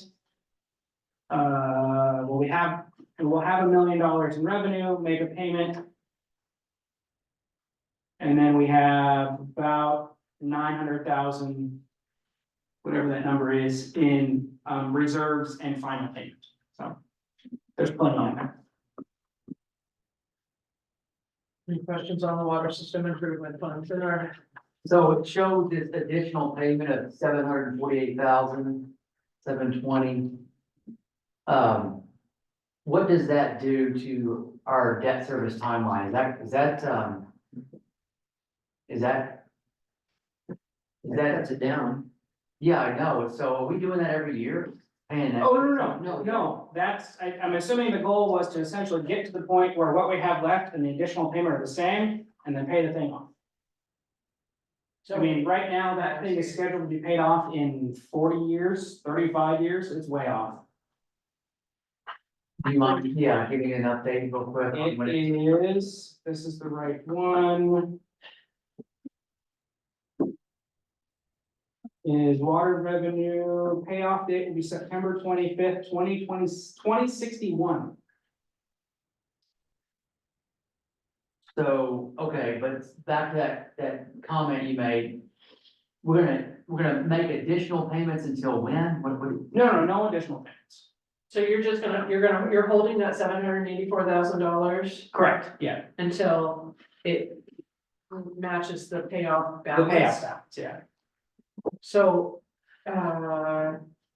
my question would be why not just pay it now and get some? is that a low interest interest off? loan or is that no interest loan? No, it's not. I don't know what the percentage is. We should be paying off as much and as early as possible. Yeah, I'm curious why. I believe that was the intention of. the It's reserve. just never been paid, so I was following suit. So, okay, So, well, can we start doing that? Yeah, Well, again, if I had Carl on here, I would ask him, you know, is that the financially logical thing to do? Given the in and out of money here. Yeah. I'd like to him asking that question. okay. Yeah, so why is it proposed in the budget, but I guess. It's really just a holding spot. It's a whole thing, Yeah, which I get, but So again. we have $784,720 that we could pay as a additional principal payment. Yeah. On that loan. and is this part of what would be sitting in the pool? In the government pool? No, this is not going to. Very Well, mature wait a funds. minute. no, yeah, Yes, it would It might be. be, yeah. Because it goes into the bank and if you get over 250,000, then you transfer it over, Right. yes. Okay, so some of it, this would be some of that money that would be in that pool that we were requesting a report about. That's correct. And we should be making interest on that pool money, Yes. and that Better. hopefully is higher than the amount of interest we're paying. On That's this, the hope, but I can't. But I- You know what the loan balance is on that, Jordan? according to this amortization schedule, it is Hold on. A lot. not telling me. We've only paid, so this would be the fourth payment would come out in September. And the loan was $3.7 million. So we're probably still at 3.5 million, doing quick math, so we just started paying it. So 784 is not gonna pay it off, but. No. It'd take a bite, but it wouldn't pay it off. But it seems odd to only be paying 73 on the principal. I'm holding almost $800,000. That's, I mean, Like I said, to me, it's a financial officer question yeah. on what's the most rational use of those assets. Okay, so maybe that would be a question. I'm assuming that we're gonna wanna get together one more time after he gets this budget all cleaned up, since we've made so many changes. And we get the report for the pool, about the pool money, and then we can, hopefully. The accountant will be here and we'll be able to, or you'll be able to ask the questions and we'll get some answers. Okay. Question on the loan, is there any prepayment? And Penalties? no, there's, No. I don't think so. no, I don't think council would vote for it if there was. Yeah. I know, honestly, yeah, I don't think there was. yeah. Okay, so on to the corrosion control treatment fund. Or unless we're not done, it's already done that. Okay. The corrosion control treatment fund is the next page in that 16. It's 23. Yeah, fund 23, same thing, there's a fee on the utility bills, it's a couple dollars a month, I don't know the exact amount. We bring it in, we pay it off. This one just has a reserve payment in it, there is no extra additional payment held back. Yeah, so what's the difference between a reserve and an additional payment?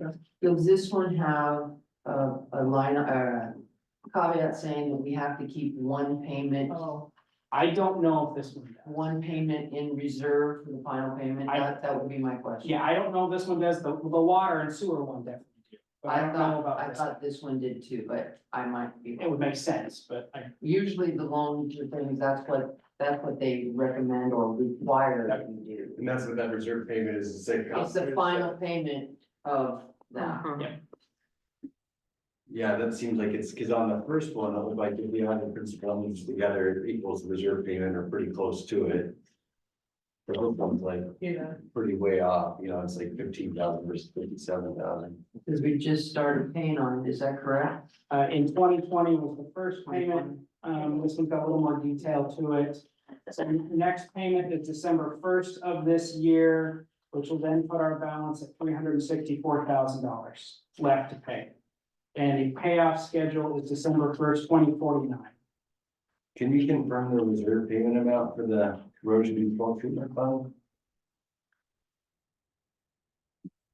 Well, I think What do you mean? we think Well, we don't know if, Oh, if we have to have. we it, don't yes. know if that I has see to what be you're at. there. Yeah. Well, but I guess it looked like the principal plus interest is the total loan payment. The total loan payment's always equal to the same amount, it's just your principal and interest change over time, correct?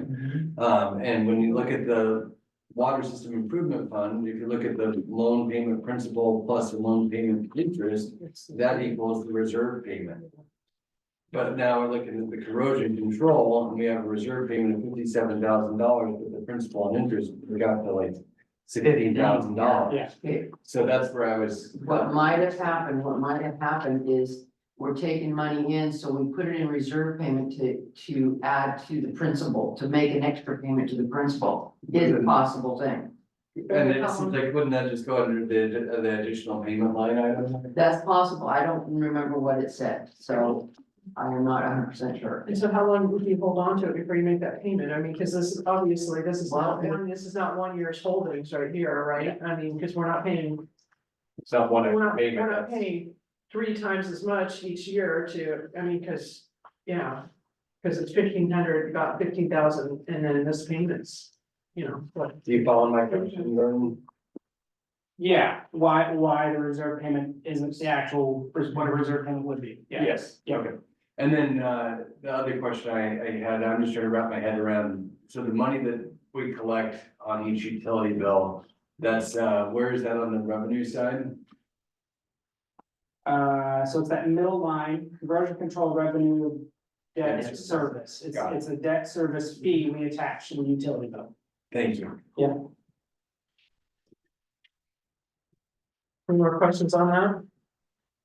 Okay, next page, a sewer bond fund, which I think should stay with 2018 refinance at the top of it, was that? We'll make a distinction between the old and the new. So somehow that got dropped off of the head title. Jordan. It should say, The refinance of the 2018 bond. yeah, and it should say that, Should say it that. should say that on this document, on this page, or on this page, and it doesn't.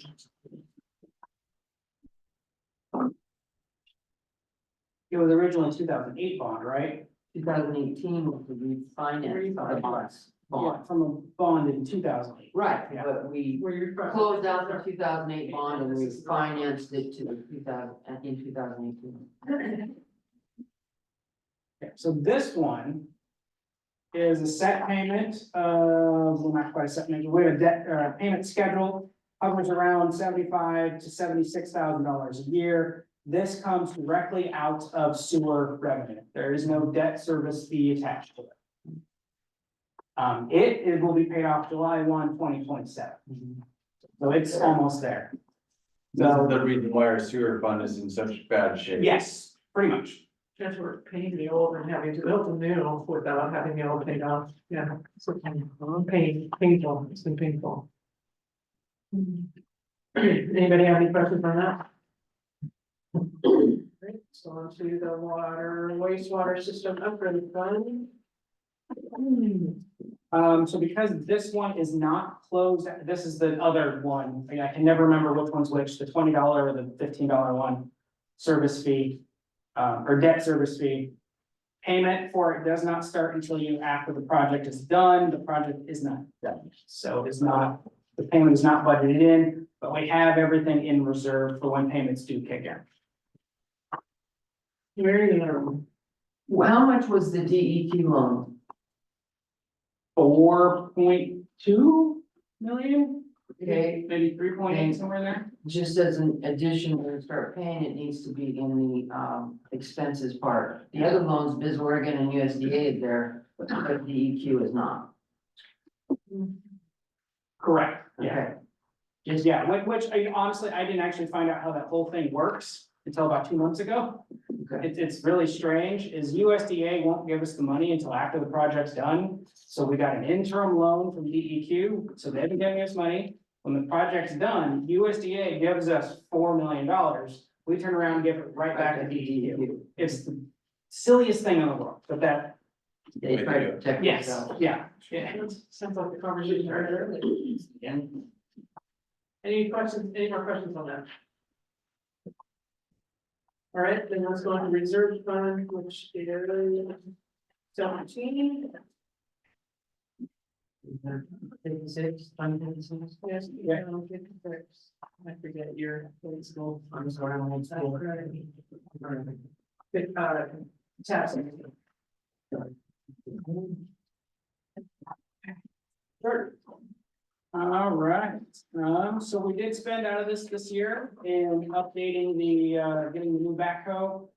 And the truck for public service, so that was, the biggest expense, as well as funds for the IT system upgrade. You can see the budgeted,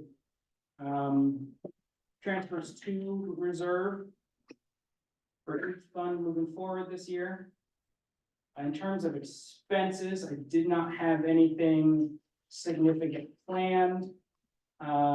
What I'm, and I guess Derek probably should stay for this, is if you look down to the bottom for electric fund, that's the biggest one.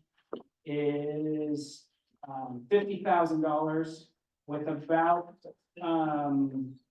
35 of that covering the finishing the Riverview undergrounding process. It started, I don't know, 8 years ago, 6 years ago, and for whatever reason, never got done. So 35 of that is to finish that project. We have a cabinet with a plastic wall about this thick, and underneath it is exposed wires, so it's super dangerous. I, again, don't know why it's never been finished. So that will be done, and then the other 15 is the removal of the shed we talked about. I did add, after last week's meeting, 50,000 expenses in sewer and water to do those COSAs. And then, of course, the 73,000 from the sewer reserve to sewer fund to cover the loss. And then we did talk about moving money from administration, so I can add that in now. The 10,000. 10,000.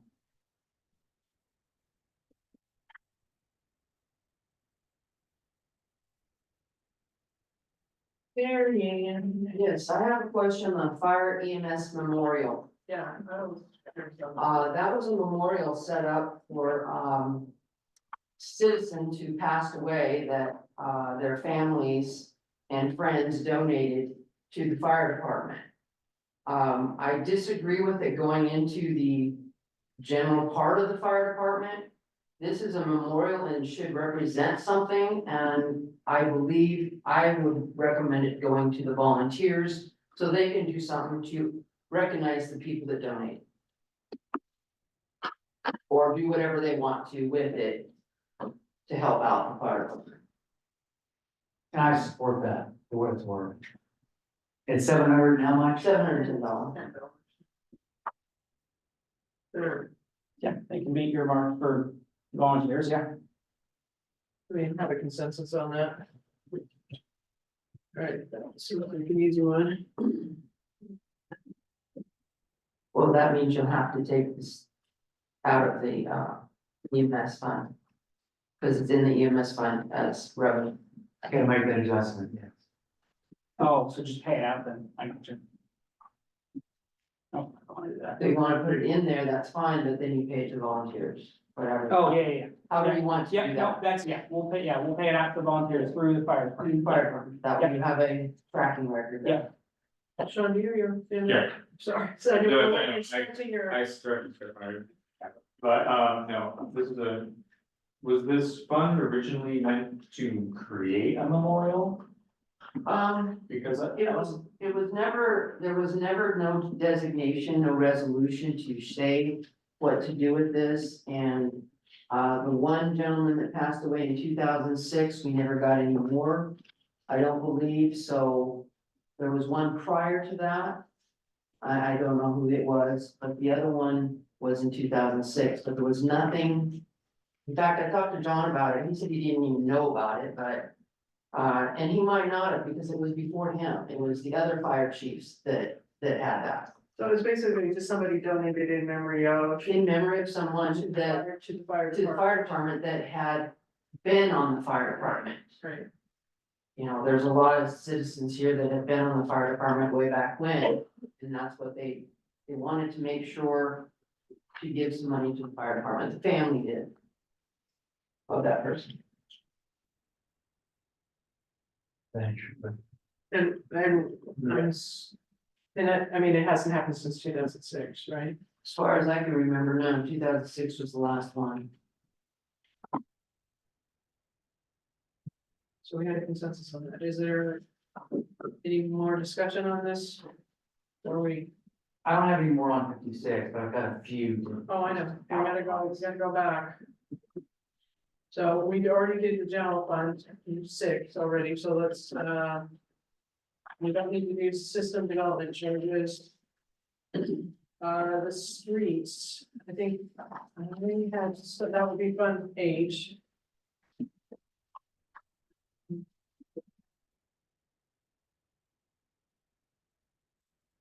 Oh, no, that's a street system. I don't, Tab 11. we're on tab. Tab 8 is for me. Tab H, Streets. yeah, streets. There, any more discussion on streets? Yeah. I don't think it's Fund 3 for you, Mary Ann. Yeah. I always have to do with these special. I'm sorry, You're right. I'm used to that. Okay, no more discussion on the streets. Okay, so let's go to Fund 9, which is fire EMS.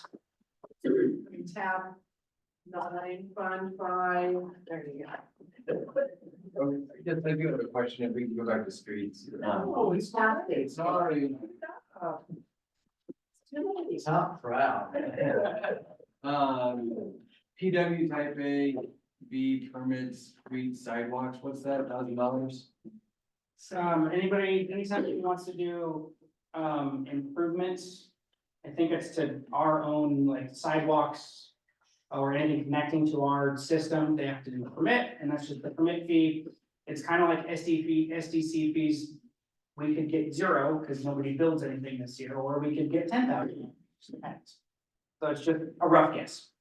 But I mean, our SDCs are really low, so that's why I thought that these might be related. And I mean, how long has it been since that fee has increased? Well, probably 20 years. Mhm. I mean, I'm just looking at all the 45 new homes that don't have sidewalks. Are they gonna all require No. permits for those sidewalks in front of those homes? Whenever somebody builds, yeah, they're gonna have to require permits. I think that might be worthy of discussion with council as well. Write it down. Yeah. Make your list. Okay, can we move on? Yes. Okay, so, Fund 5, tab 9. Fire and EMS. You know, Mary Ann's got crowded, you have to look. I'm sorry. No, that's fine. On miscellaneous income. That miscellaneous income is burn permits. And we do a lot of burn permits, so there needs to be money in there. The one that is permit fees, that is not burn permits. Those are permit fees for vendors and their propane tanks, $25 a vendor. So we need to put, I'm guessing about $8,000 in the burn permit one. From the permit fees moved. No, from burn permits. No, permit fees is fine. Okay. In fact, it should be lower because Yeah. I talked to Chief Logan and he said that he thought the burn permits were in permit fees. I said, no, they don't. They go into miscellaneous income. And we do sell a lot of burn permits. So I recommend that we put some money in there. So I'm just kind of curious, because the administrator, do you remember talking to the chief about? Yeah, we That combined line it, item being we zeroed out? combined it to that one budget line, they're permit fees, whether it's propane or burn permit, their permit fees. Again, you're taking history out of permission, persistency. And the accounting people, Terry, I talked with her, and burn permits go in 43800. They don't go into permit fees. Okay, but my point is, even if you did that, $1,000. Yeah, there's not enough there. No, we put the 10,000 is from an insurance claim when the door was backed into it earlier in the year. Where, so that's At the- $20 a pop, you know how many burn permit fees yeah, I that is? have the GL right here. I have the detailed ledger of the burn permits. What does it show?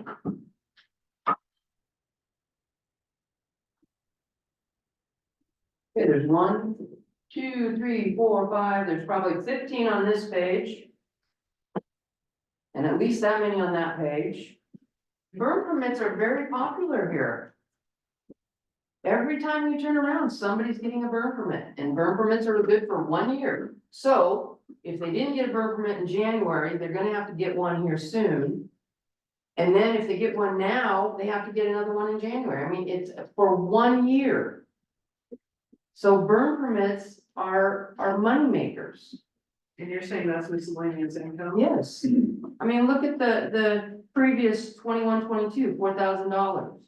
Granted, 22, 23 was lower. So maybe you want to only put $4,000, but it's money that is for burn permits. Jordan, you're saying that it was combined with permit fees, what, no? What do That's you- what I heard. Is that right? Correct, That's what he yes. said, he combined them with permit fees.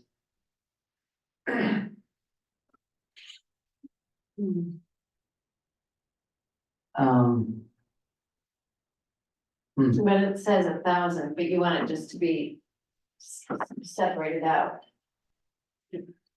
Let me just say, that's the way it's been for how many ever years? 15 that I was here. And prior to me was Kate. Now we want to put it all in permit fees. Well, that's up to you guys if you want to do that, but the permit fees are very minimal. It's only when we have vendors down in the park or anywhere else in town that use propane tanks. And that's $25 a piece. So how much are you suggesting for the burn permits? Line. As income, I do $2,000 or $3,000 more than more than the, well, well, permit fees is already.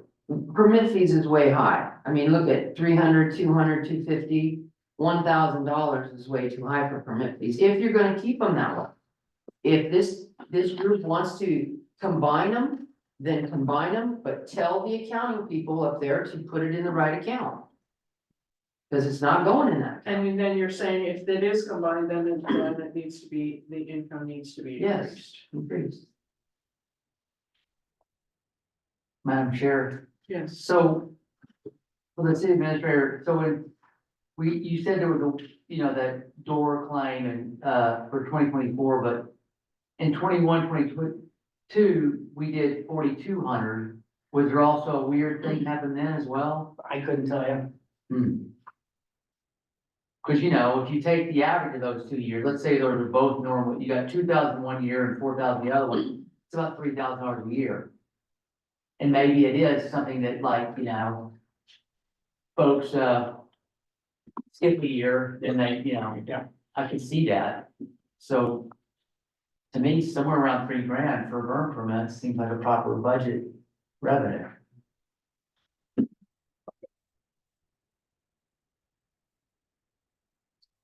was there a consensus? Or do you want to, okay. Do. Why are the actuals so low? It'd be easier to estimate what our budgeted number should be if we could see what our actuals are.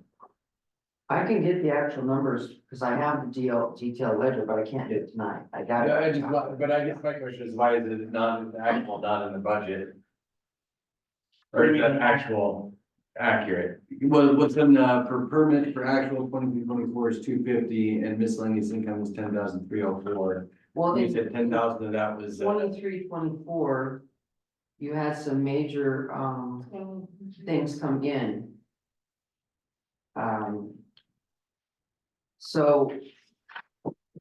You have to take all those into consideration, I'm sorry. Yeah, I And think this is also a bad debt payment is in miscellaneous income.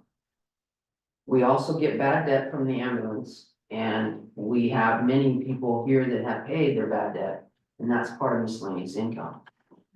And you're not. So, So the 10,000 isn't entirely, the insurance I payout. think the insurance is 9,000. I remember the claim amount. But it's not, But the actual numbers though, for permit fees, miscellaneous income, you think are accurate? oh, yeah.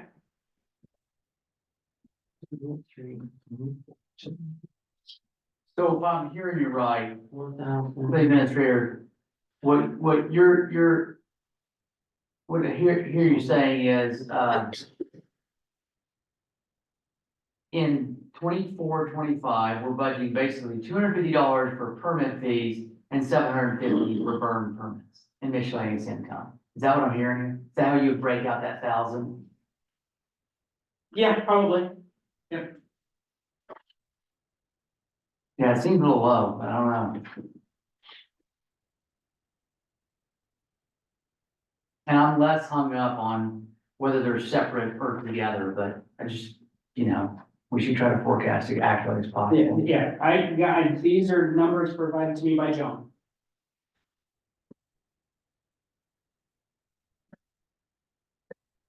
It's odd, but if that's what John's saying, I trust John, And on that note, and this might not be the right time or place, but as we look at this budget and the revenue and the expenses. I hope everybody is noticing the elephant in the room Yeah. is that our chief has paid half of what is minimum or average in the state. And I don't know when and how we're gonna address that. Next year with the HR study, it's just. That is the one personnel expense that in our city that is. Below one of the lowest. It's like below the lowest. Everything else is like either at, and we have one that's really above, but. And I don't know how we fund that. That's a city council. Right. It's a, right, Have fun with that. I do have a question on the, there was 48 burn permits and 5 of them were commercial, which are more expensive. so 48. So $480. Okay. Plus your bad debt that you get. I'm just saying, there should be more money in it, whether you put it where you What want. is that? I thought they were $20 a pop. No, $10, $10. but commercial are 20. Okay. Yeah, I'm just trusting John. I don't know. Yeah. I feel like I'm okay. If John's okay with this number, I'm sorry. Okay. My question concerning this is the admin overhead personnel. To me, it seems severe. I mean, we went from 126,000 2 years ago to 192,000, almost 193,000. Did you use a formula or I use the same formula, 38%. 38% of? And see, I use the same formula for every other fund. It's a scary big number. Oh, my question was about backup and revenue, the fire, EMS support fees. Can you explain what that is? It's from the utility. That's $7 on your utility bill you pay every month. And is that the same for every customer? Is it No. the same amount? $6 for residential, $7 for commercial in the city. And I think public bodies, and then 7 and 8 in South Bay, or 7 and 9. And that's what we were talking about, wasn't it, Bernard? Can you do you want to elaborate on that? Yeah. One of the things that I would hope council would look into when we do kind of this financial in-depth analysis and overview is the structure of the EMS fee. The fact that some apartment dweller, is paying $7 a month for their EMS service fee support. The same amount that Bear Mountain is, and they have a huge structure which if went up in flames would be extraordinary cost to them. Those you pay more, you know, larger property value, spaces should have a higher EMS fee than someone who's, you know, has a little utility account, a 500 square foot apartment. How is that calculated in other municipalities? There's lots of ways to do it. I mean, square footage is one, you know, but you have to be careful because sometimes there's structures that have a lot of square foot, but there's really not a lot of value there. So you can get a little wonky, but, there's gotta be, I know there's more sophisticated way to apply this fee than what we're doing. This feels very cookie cutter and, it's a place that we could earn more revenue and not cause that much harm to these commercial property interests. That's my opinion. And something I would hope council evaluates today. And is there any way to charge the port the fee? Absolutely, absolutely. They did. Do they get? They did. Yeah, yeah, we paid for this building. But again, it's gonna be at this, you know, what is it for commercial? It's at the lower, it's at a small rate, Yeah. smaller rate than we should have, yeah. Yeah, no. Could it be, I mean, I understand what you're saying as far as square footage, if it's a warehouse, it's empty, it's very different than a, you know, a hotel, right? Right, Could it also be based on assessed value? yeah, yes, yeah. Gresham, when we established a public safety surcharge very similar to this one. And we went through a process on that, and I could go, you know, I know all those people there, so I could have them pull up the research we did on how we structured that fee. It's different for commercial than it is residential customers. Because I think this gets to, you know, Denise's point, you know, how do we afford to give, you know, pay our employees what they deserve to get paid? Well, we have to increase the revenue. Well, it's an easy way that we could look at addressing a deficiency in the revenue. Right. So if you could get more information on that. I'm happy to do that. That's an Thank after, Yeah. after discussion. Yeah. Anything more, Mary Ann? On, firefighter, paramedic, if I remember right, Jordan, you said that includes overtime? In that payroll, 165,000? Yes. Okay, overtime needs to be separate from regular pay. That's a state standard. That you don't combine in a line item. You've got to keep them separate because something affects, I think, is workers' comp. That you don't have to pay on overtime on workers' comp. So I recommend that you keep it separate when you pay them. Otherwise, you might have a bit of a problem. And that is a standard to separate them. So for what, I was surprised by that as well. So are we reading this right? Mr. Jordan, that this 165 reflects regular time and overtime? Yes. Okay, yeah. Typically that is broken out. Every budget I ever looked at has always had that broken out. That can be adjusted. And it's something that, you know, I think, not only is it, again, it's a county standard, but, and I think it's a BOLI It's a standard. BOLI standard, yeah. But also, it's helpful for the community, you know, if the community sees huge gobs of overtime being generated every year, that should be a red flag to say, hey, maybe we need more employees, you know, because there becomes this tipping point where you're spending so much on overtime, you would actually save money if you hire somebody and then reduce your overtime, you know? So tracking that, there's kind of a public interest and a budgetary, but also accounting purpose, so. For what it's worth. Sure. I do wanna say that firefighter EMS is a little bit different in how they operate because of the 48-hour shift. Yeah. And you, cause like, that's basically 8 hours of guaranteed overtime every shift plus some, because it's every They typical, it switches every like third 2 to 3 days. paycheck, but typically they work 56 hours a week. 40 regular, 16 overtime. That's what you put in overtime.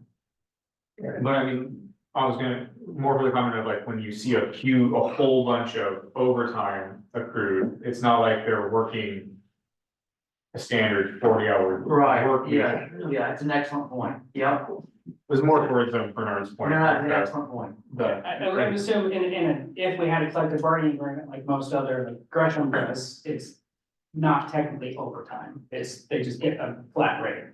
Yeah, I would need to check, Yeah. I can't remember that. There is a thing in the Boley book that how many hours a firefighter can work. Before So, it becomes overtime. yes, Yeah. it is. And fire department are different than normal, That's correct. jobs, so it is in the Boley book. So as long as it reflects that, and yeah. Yeah, I think if we actually went over the 56 hours in a work week, it would kick over to overtime. Was the thought behind it. And go on to page 2. But I No, I got No. something I will check on it out, sorry. No. On equipment, vehicles and maintenance, I have the detailed ledger here and this would help with the admin overhead if you take the tire expense and put it in your capital outlay where there is vehicle tires where we put it before. And I believe it's $4,000. And I talked with John and John said that Dave, who was a previous accountant, refused to do that and put it in this line item. Well, by doing that, it's causing the EMS to pay more admin overhead than if you would put it where it's supposed to be in vehicle tires. So you're suggesting move that into capital outlay? Yeah, capital outlay, it's, Down below, keep going, Dale. 54563047. The bottom, keep going. Oh, right there.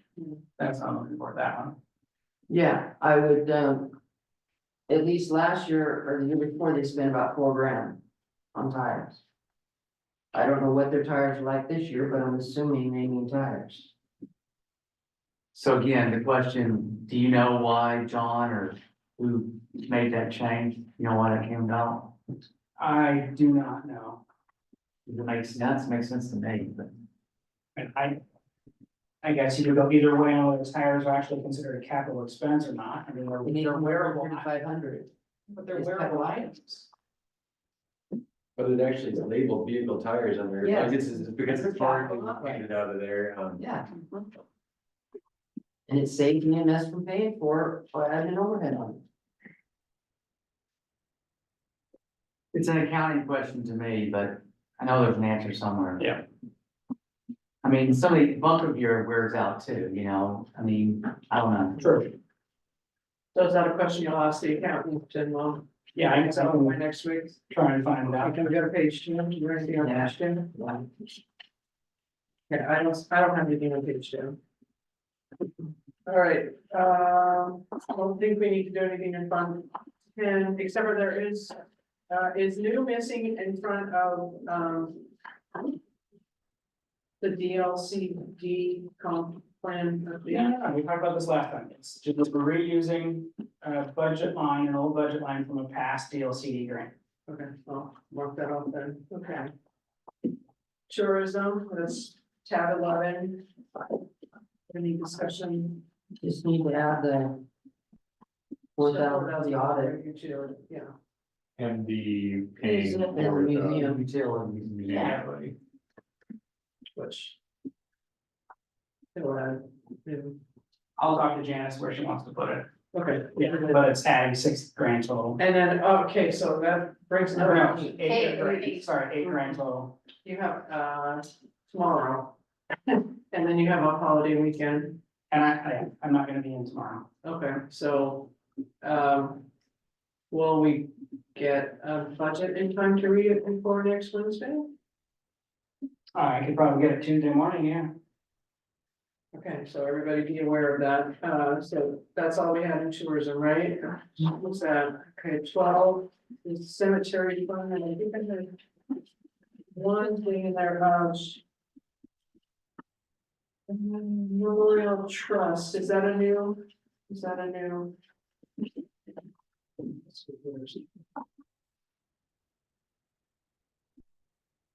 Oh, no, that's just something else, let's do that stuff. Okay, good one, all right. Marion, obviously. On the cemetery trust fund, you have transferring $4,800 to the cemetery fund. But on the cemetery fund, I do not see the $4,800 coming in. We balance without the 48, so why are we transferring?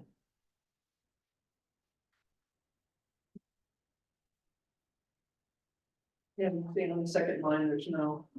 Second, there's no, and then go to the next page and you'll see.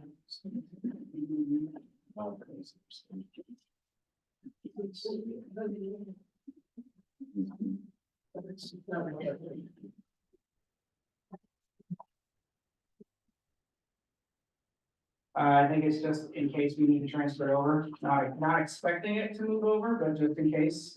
We have it set for an expense out of the trust fund.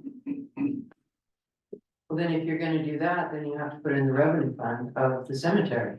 Yeah. I mean, usually transfers are done because it is part of the budget and it's normally automatic. But if you're saying you're transferring 4,800, you gotta show it in the other side. If you decide not to do it, then you don't do it, but you don't balance.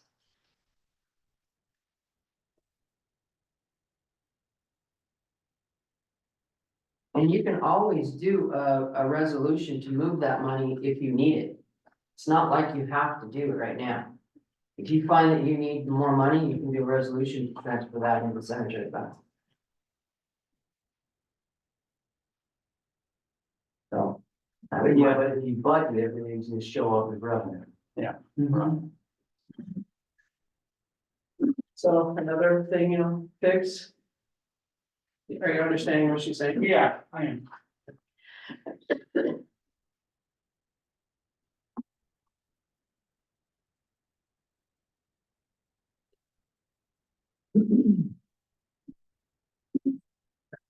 Any more questions on that?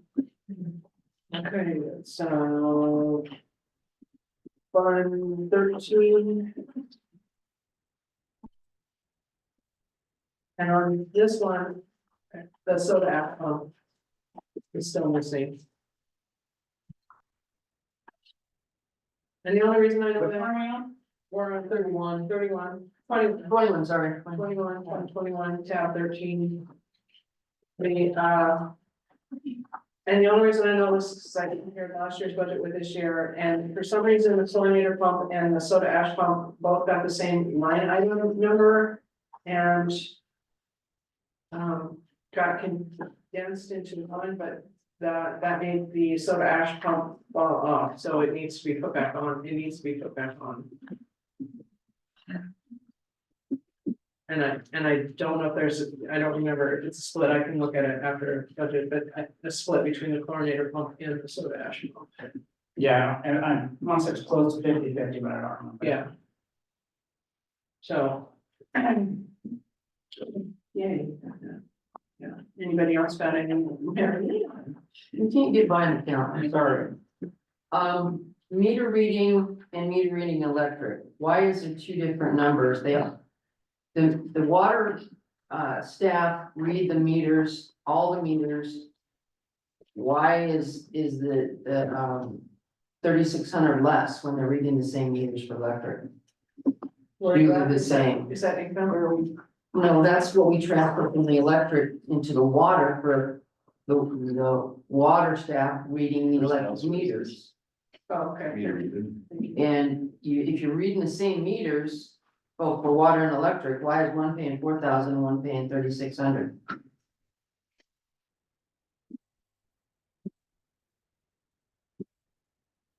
Well, I've got a guess, but the electrics, aren't those tap? You just tap them? No, they're on a meter read thing. They automatically come on there, yes, but so does the water. You have The a water's in the same. you have a water wand, yeah, it's the Okay. same thing. All right. And we've always charged 3,600. I thought they were read differently. Okay. No, it's always been 3,600, unless you wanna increase it to $4,000, then I recommend It is 3,600. But one's 4,000. one's 4,000 Water. water, One's 4,000 and one's 30. 36. It's always been 36 across the You've board. got 1,4,36. Um, Either split the difference, make it 38 for both, or. It just doesn't make sense. So. Cause we're reading the same. Electric can afford it, charge them 4. No, that's not the principle. Well, We're charging water 4, so. yeah, if everything's going up, we can go up. Yes. Here, I'm charging folks more than, he's right. $400, they can afford that. That's my 2 cents. I'm gonna assume when I talked with Sheldon, it was about, salary increases, that's why it went up. Okay, But I, why are they different? That is- So they get paid the same salary reading both meters. Because the 36 from electric covers the 36 for that bottom line. So it costs $4,000 for the guy to do water. $400 less for them to walk the same thing Half. that they're doing at the same time. Just going off of the budget history. Okay, Well, but the budget history history is 3,600 for 3,600. both of them, so. And you changed one to 4,000 and one left the one at 36. Then we can change them both to 38.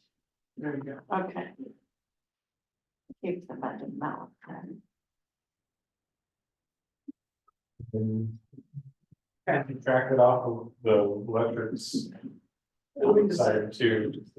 No, because now electric has a $200 more charge somewhere Expense, around right. expense out of this. Okay, is there anything more on water? Then the sewer ash, oh, she needs to get it, okay. 14 is the sewer fund.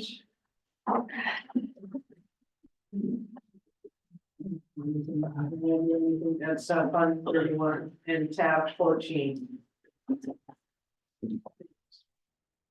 The sewer fund.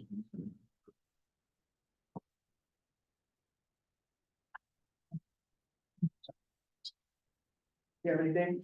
Yes, Jordan, did you find out anything about, the revenue that I had talked to you about today? No, I did not. You share? Well, some of the DEQ revenue, most of it, $3 million of it went into the government pool and does not reflect on budget, on financials. And so I asked him to call the CFO to see if I was reading this right, and if so, why didn't it get put into the DEQ facility loan revenue? Because that would add more money to the sewer fund of $3 million.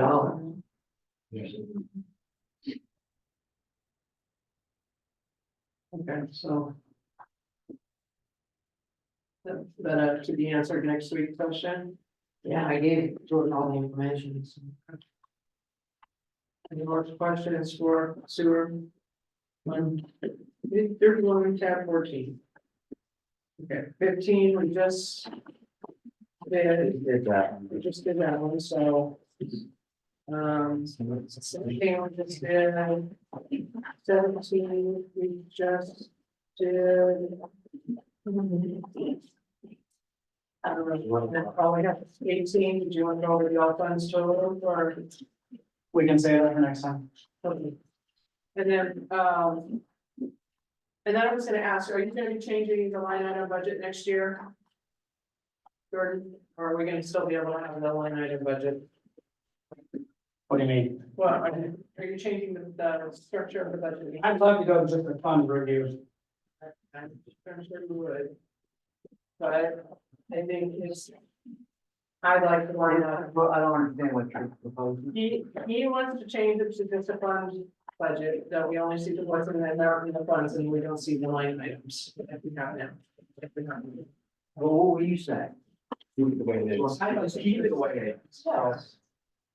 It seems like if we went to just a fund review, it would be hard to find numbers like we do, Right. right? Or be creative and pull that in on another out. So I guess I'd like to get a consensus that we look at the line item budget for next year. I don't know. I guess. Vern, what's your rationale for making it just a fund? Is it too granular for a governmental body thing? Or is it cause I know there's. For governmental bodies, we shouldn't be digging too deep into the things, it should be a staff function. And I'm just wondering if that's why you would switch it to. Correct. I mean, I get we are a small town, but most cities, committees review at the fund level. If we were just reviewing it a fund line on this time, it would have been really hard for us to help you find. Well, if we were, if we needed to dig around, we could ask for the line items. And it would just be provided. In another, like, I guess I'd be resistant to doing that until we get our budget straight, it's like, it's, yeah, like if our funds were all in a healthy place and we, you know, I don't think we wouldn't have as many concerns, but. So let's just get a consensus. Do we want it to remain as a line item? So we want to be, yeah, so I think we can, okay, so we have a consensus to leave it at that. I think we have, yeah, you want to talk to them? Bernard? I have one alibi, but we have a I know, member of the I public. know. So, and I've said this the last 3 budget years, but I still take issue with the fact that we have, you know, a program for seniors for electric, for sewer, but we don't have water. And, you know, I sent an email to the city administrator saying, my last water bill was $44.88. And my last sewer bill, this is total, was $60.50. Why isn't there a subsidy for sewer and, you know, electric and water, but not for water? And I really would like, you know, someday the city have that. In Gresham, you know, we gave support for the entire utility bill for our low income residents. And again, it got used and it was appreciated. When people are down their luck, that's a very helpful program. The fact that water isn't included is just a point of contention for me, and I would like, someday the city do that for its citizens. Okay, there's a couple of things I forgot to mention, Jordan, in tab 17, under capital, it says capital reverse expenses. That'd be Fund 56. Capital reserve. 56, okay. Where at? It says capital reverse. Oh, it's Right, right, okay, balances reserve, okay, maybe you fixed it, okay. I think I did, yeah. And then on the other one, the section 6, page 3 was, did you fix material? Probably. Which one was it? General fund, page 3. General.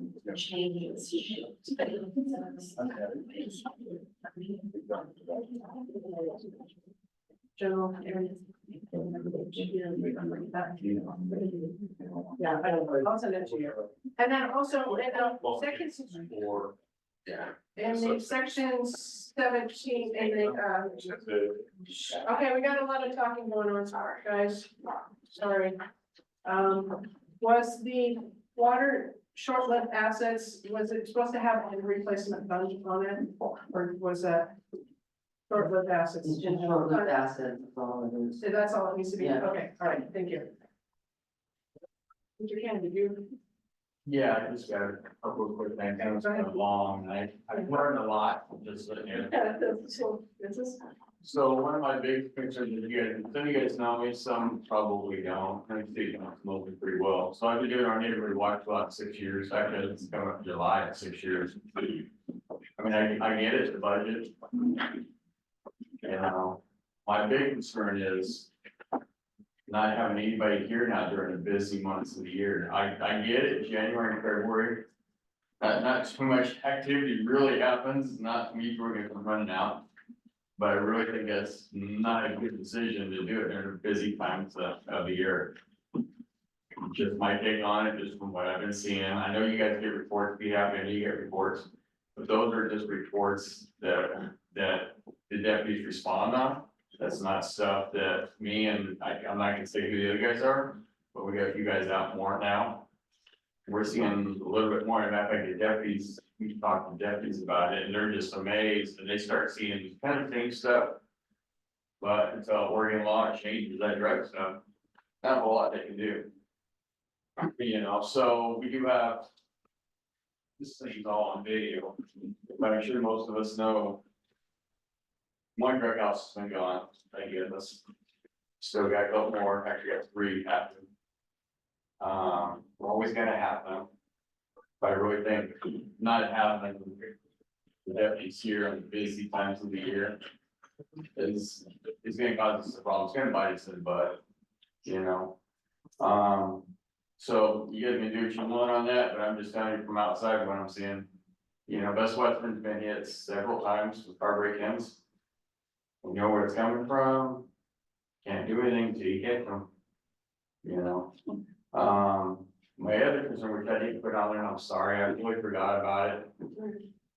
We had a homeless RV parked on private property. A couple of guys came up and says, hey, one guy's questioned the person, oh, I have permission. And so I got called and I come running down there and I said, you got permission? Yeah, well, I was told I can park here for whatever I want. And no, I don't think you can do that. I go, there's a KOA, there's parking down here at the port.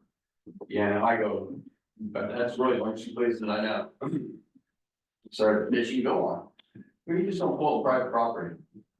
Well, I have permission from city council, and I go, that's not even okay. I go, if you get it from a city administrator or a mayor or that property owner, then it might be okay. Other than that, you need to move on. Probably property owner.